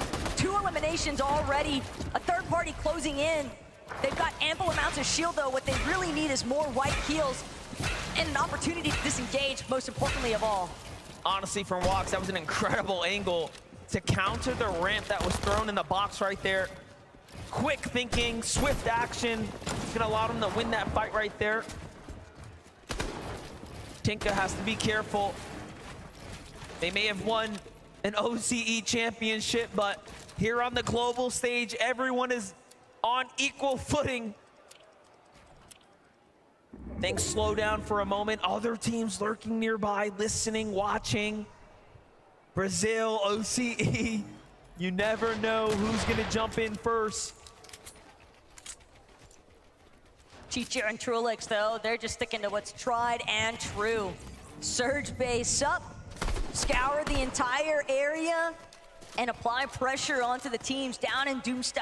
Keep in mind that's likely going to be Epic Whale, Muzz, Ritual one more time, having to deal with Trulex and Chicho's affairs, but Chicho, Trulex, definitely trying to be wary. A couple of shots found their way from the flank positions, and despite how high up they've managed to build these surge bases, you can still be vulnerable when you got these open edits. No shots returning just yet, though. Everyone almost in position for good reason. Sphinx and Dukes on the other side, playing the Storm right now, trying to, of course, secure what they can here. What a performance from Dukes this weekend here.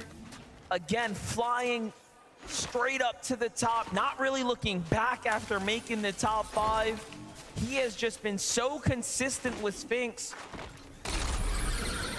A duo that honestly we didn't even see coming out of nowhere.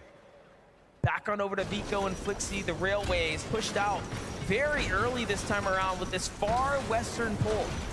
Part of the reason being, though, we saw Vico and Flixie last we checked in. They were trying to surmount a base around the forecast tower that spawns just a little bit next to Dopinhazen, but with Bryson Bolts right behind them, you almost have to imagine that Bryson Bolts potentially could have pushed them out of that position. Chapentini, on the other hand, they're trying to deal with the likes of Ed and Persa. Nitrodrome action only going to continue to pick up. There's a lot of commotion that both of these duos are making, and they're on the outside of the zone. Granted, they have plenty of time to work with. TD and Chap could also always opt to take this flaming boost tube if they feel as though this battle isn't worth their time. Definitely are looking like it's time to get out of here. Couple eliminations, but time to just recoup, bounce back, get the materials, and find your way towards the mid game here. Meanwhile, Bugha falls to the hands of Muzz and Epic Whale, and they are racking up the loot now.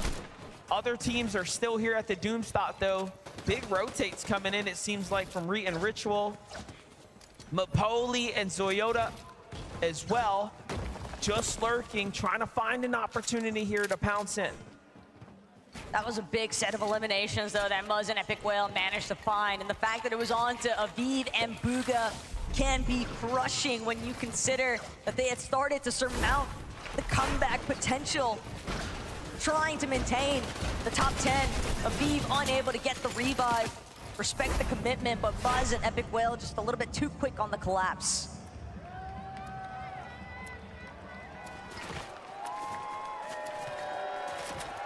And here, the crowd cheering as Thomas HD and Queasy come into view one more time. They're heading straight for this weapons bunker south of the Nitrodrome, and there's already company nearby. So instead, they might opt to pivot, take this flaming boost tube instead, Flowberry Fizz, and it's a fast rotate. They're on the move right now, Swizzy and Yapko as well, just outside the Grim Grate. Trapped in between Murstache and Malibuca in the distance, a bunker here, of course, being the big upgrade to their loadout. The fact that they get this bunker completely uncontested makes a huge difference as well. Yapko with a single elim right now, starting to cap out on material. This is where focus will start to shift into where do they want to base down for the mid game. Jumping in with Boyo and Peterbot. You can see who's on the way here without giving it away. There is a very clear, determined play in motion right now to intercept this duo. At the same time, though, you've got to time it right. Queasy and Thomas know Boyo and Peterbot, as long as they have Emma Frost reveal Medallion, every 50 seconds, that marker is going to go out. It is essentially full view of everyone surrounding you, and a big credit for as to why Peterbot has been able to find those 2 solo clutches for the Victory Royales here today. Thomas HD is going to take a lot of damage there. It's time for Squeezy to possibly step up here, but Bach and Pars just going to back up, play that high ground, play that angle. More tags from behind. This is a huge setback now for Queasy here, forced to heal. Loadout looking pretty scrappy as well, given that they don't have big upgraded weaponry, right? They could use a bunker, they could use an elite chest or something. They definitely need something. They've at least got mats to work with, though, and that could be the ultimate difference maker. Rift Island spawning off in the distance. Tashoro, Keiki, but it's Pollo and Peterbot that'll be first to the top. Capture point in sight.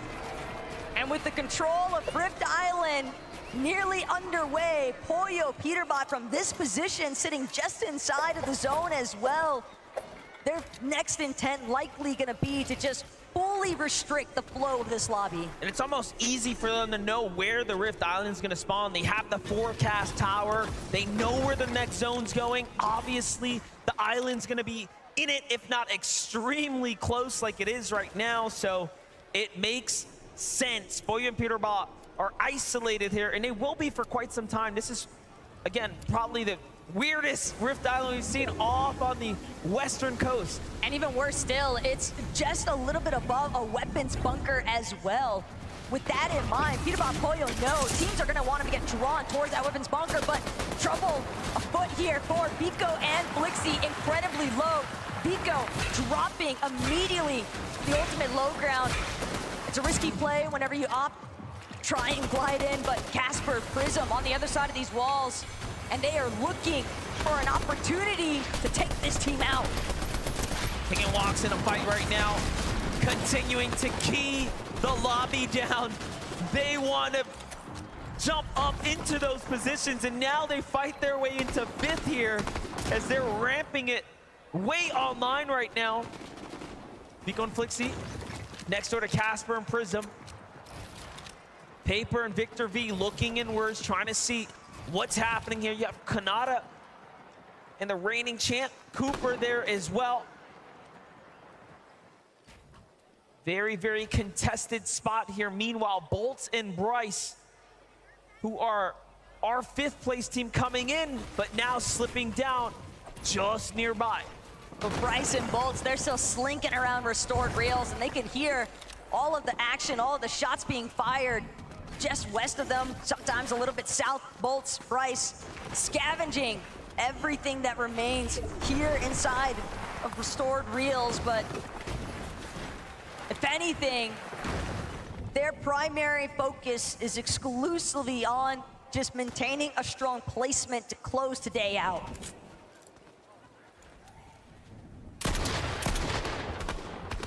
Great tags from Chicho. Every time we've jumped in, he is just on it with Trulex here. They have played very, very well.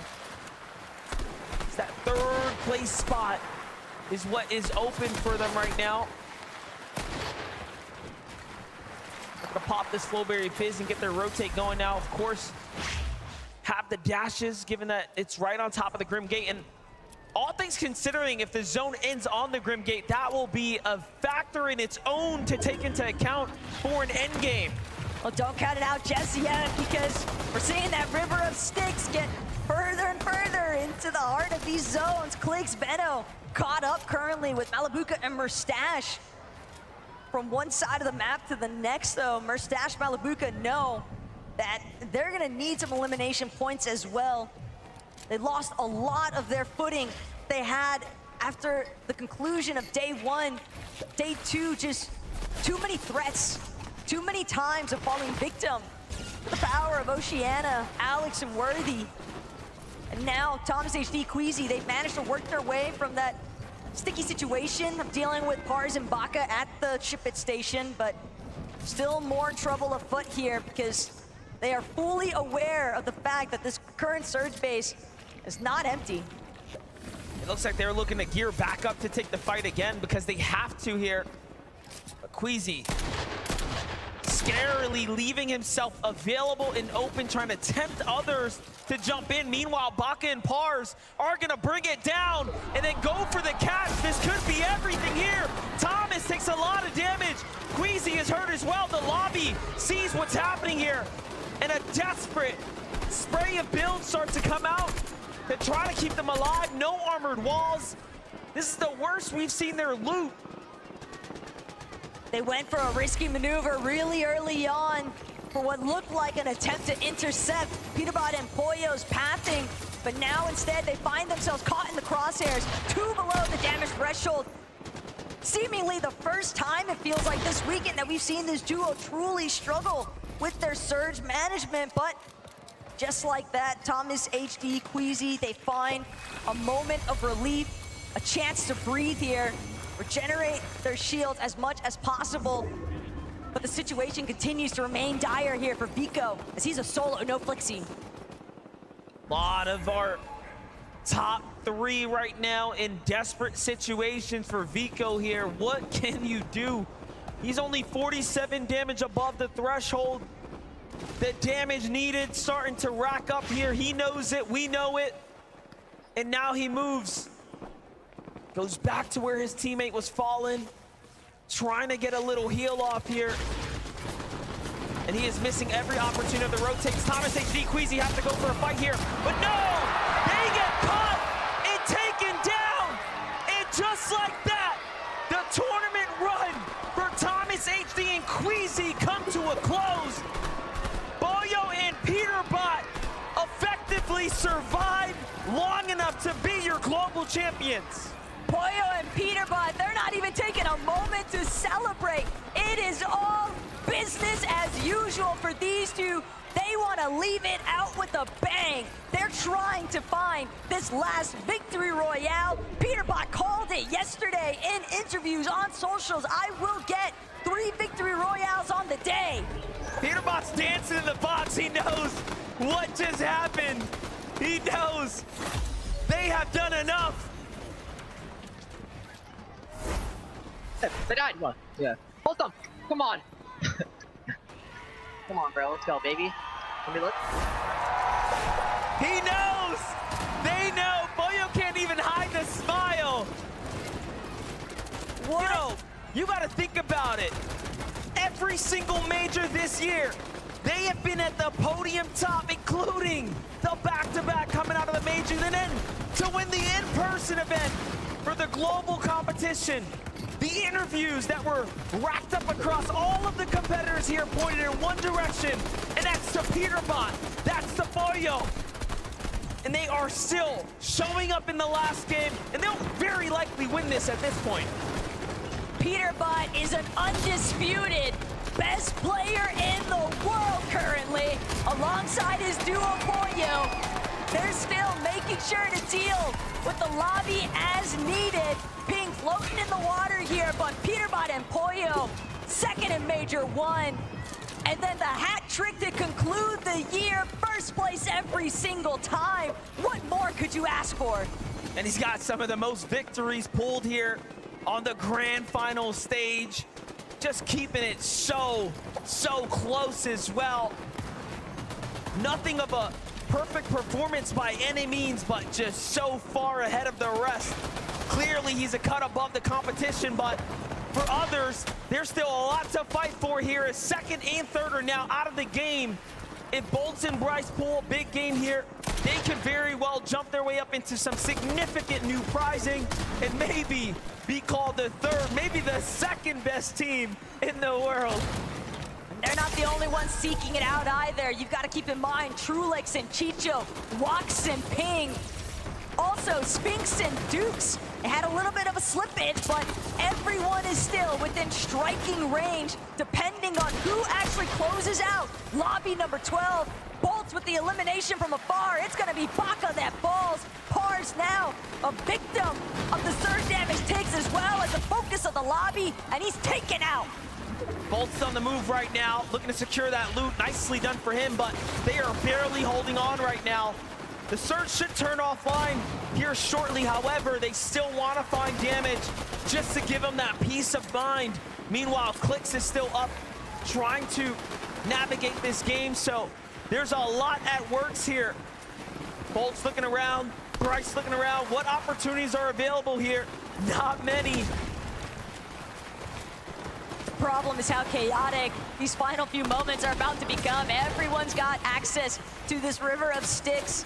Next to restored reels, the underworld dashes coming into effect. Teams able to conserve as much material as possible with these vicious rotates, not to mention the aggression avenues that it opens up with being able to immediately dash into somebody else's box.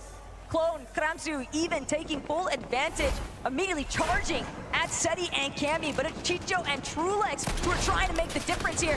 Janet's gonna be taken out. Monarch pistol accuracy on point currently for Chicho. He's just so good with it. The highlights continuing to rack up. Now Chicho and Trulex sitting underneath the box. The Sphinx and Dukes who have the high ground here, but a rotate has to come out. It's a long stretch from here to the new zone. Sphinx is on the move right now. 37 players in the game, 19 duos remaining. Peterbot and Boyo still playing the low ground right now. They have eyes on Batman, Booger, and Rapid. They have eyes on Kanata and Cooper. Who will be the next to fall victim to your champions at this point? Peterbot and Boyo are floating through this lobby. Quite literally, secondary height gonna fall under their control temporarily. They're still choosing to tarp forward, maintaining this front side position. They haven't challenged height just yet, but that scan bound to go out soon enough. They know Shadow Virgo directly underneath them. Bryce Bolts now trying to collapse into the same layers, but they realize it's Boyo, it's Peterbot underneath us. We've got to escape. They can't stick around here for too much longer, or it'll be disastrous. And what a storybook finish for Peterbot and Boyo 2. They used to be the kings of Grim Gate, let's not forget it. They play very well with the Underworld dashes at their disposal. Bolt and Bryce up against Phaser and King now. They are very, very weak. However, the Surge is online, and they're taking a lot of damage here. And Bryce and Bolts fall now. Walks, Ping, Trulex, Chicho, bound to have smiles from cheek to cheek, but the job's not finished. They've got to keep powering through. Same could be said here for Boyo and Peterbot. They've already secured the global championship, but they don't even care. They still want more. Still makes you wonder how much harder everyone will need to work. They want to win this one and take it from Peterbot and Boyo, because look at what they're doing. They want to close out in strong fashion, and Brazilian duo up top of Ed and Persa are standing in their way, and Boyo wants nothing to do with it. Boyo, Peterbot, they know only one player is between themselves and hype. Instead, they will drop momentarily. They already got an elimination. Peterbot's still looking for more, though. Armored Wall's gonna cut him off for the time being, but Peterbot, Boyo, they find King. Another 6 points added to the tab, and it's not done yet. They're gonna heal all the way up now. A little bit of mats to work with here too, but they still need a bit more. Still looking for Ed, still looking for Persa, looking to break out the build. And I think they're up top, but no. They have everything to themselves now, but no material to work with. Batman, Booga, and Rapid, they can tell up ahead. Teams pressuring onto their ceilings, but again, Teeny, Jap, has already fallen, and Teeny just trying to do what he can to navigate the chaos. He sees Rapid go down. He wants to make his way to the body loop, but he's not going to be able to scurry any longer. Immediately taken out by Boyo nonetheless. Peterbot finds Teeny all the while. Virgo next to fall. And Trulex, Chicho just doing what they can to survive. And look at who jumps down once again. Peterbot, Boyo finding all these angles onto everyone. Meanwhile, Chicho lurking on the low ground takes out the immediate competition, securing their 3rd place. Peterbot, though, wants the win here. He's looking to take it from Reet. Claps back with a huge shot. Things have to slow down now. Boyo comes up to support his teammate. The scan comes out. They know where everyone's at. The med kit is there as well. Boyo, the perfect partner in crime for what is unfolding here right now. And just a couple of duels left. They don't have a lot of HP. Boyo looking to show them what he is made of. Boyo and Peterbot have had so much time now to recuperate what they lost as far as health is concerned. Peterbot's already got one knock on to Trulex. It's just Chicho standing between them at this point. And Peterbot finds his 3rd victory royale on the day, but most importantly of all, a global championship. The undisputed 2024 champion, Boyo, Peterbot, taking home in the only way they know how, and that is with a victory royale. Congratulations. Everything was for this moment.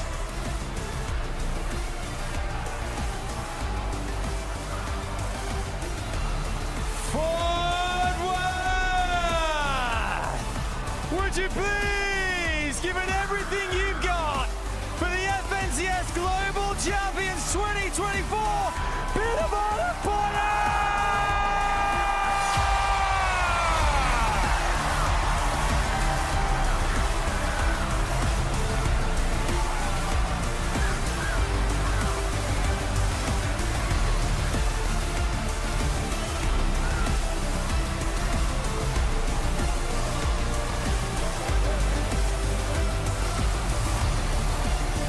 Congratulations, come this way guys, come and stand in front of me, bring the trophy with you, come to stand just here fellas. Bring that trophy because it is very much all yours. Wow, you've done it. The Global Champions Fort Worth! Peterbot, I'm gonna come to you first. How does it feel to officially confirm Global Champion? It means the world to me. I mean, we knew we were going to win coming into it, and we're the best duo in the world. Poyo, the trophy is yours. It has been an incredible year. Tell us exactly what's going through your mind right now as well. I mean, this is amazing. Like, we got second the first major, and then win. It's 3P. We heard you earlier on the comms say, greatest in the world, baby. Is that what it feels like right now? You've proved it on this main stage. Yeah, we are the greatest in the world. I will say that, for sure. It's been an incredible 2024 for you guys. Back-to-back majors, the Global Championship as well. It feels unstoppable. How has your experience been this weekend? Everything play out as you planned? I mean, you came into this with such confidence, Poyo. Yeah, I think we were gonna win. Like the first few games at the start of this day didn't go as like planned, but it ended up working in the end. I'm going to ask as well here, you were really pushed to the limits there. You came in strong today. A bit more difficult, but you managed to ride through what the experience of this year and those major titles as well. That's really what feels like got you here as well to confirm officially greatest in the world. 3P. We got a 3P now. I'm going to ask one last time as well for you guys, Poyo. What do you want to say to the fans out there? I mean, Fort Worth, make some noise one more time. The fans there, everyone watching at home. Anything you want to say to them down the camera right now, just say, what do you feel? You and Peterbot right here. Thank you for everyone being here. My family's here as well. Thank you to them. Thank you for being here. Peterbot. Same for me. One more time, Fort Worth, would you please put your hands together and give it up for your FNCS Global Champions 2024, Peterbot Empire!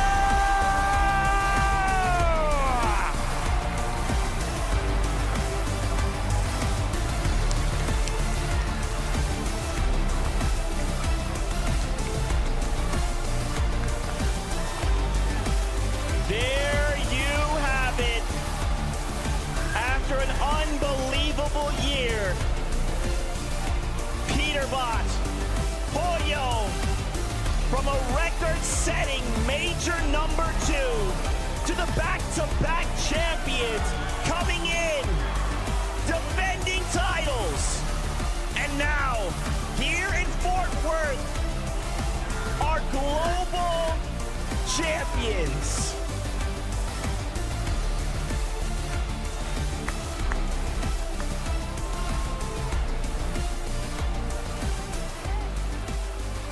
Gentlemen,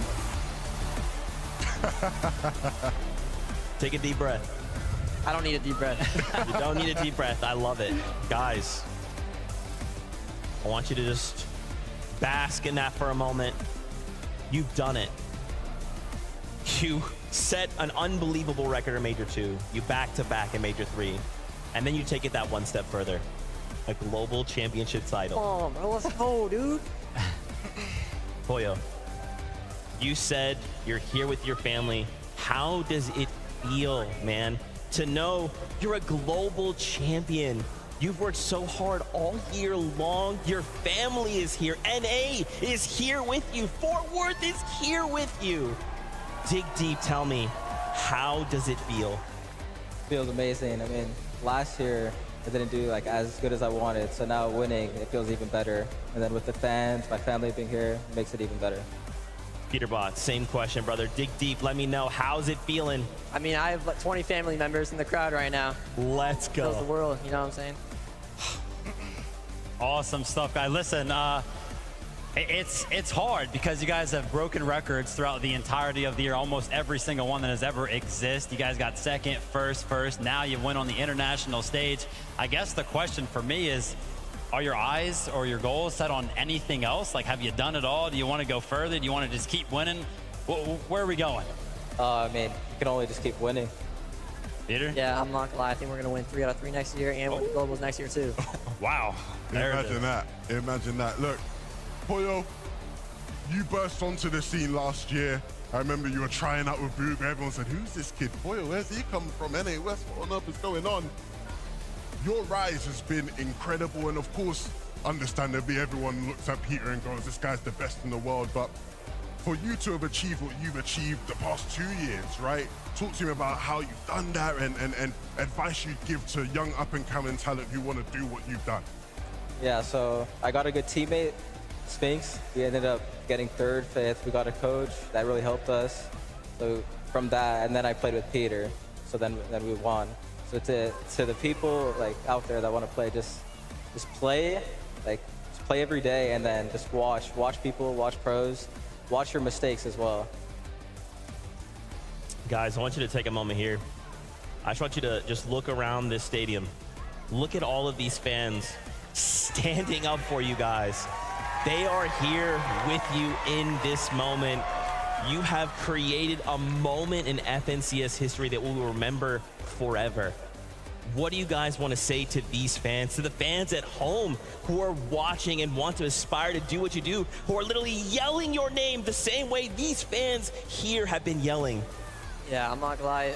It's home court advantage. The fans, you guys are amazing, and I appreciate all you guys for coming out and watching. Same thing. Absolutely fantastic. Fort Worth, one more time, give it up for your global champions!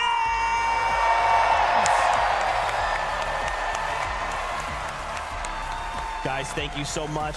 Grab your trophy, get out of here, go celebrate. We'll take those headsets from you.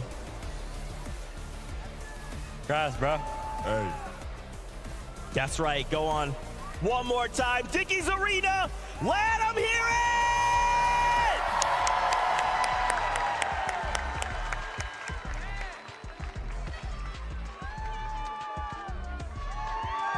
Man, Vivid, Levin, what do we even say? What else could we say about this duo? They have not allowed us to talk about anybody else. We've tried. We have tried.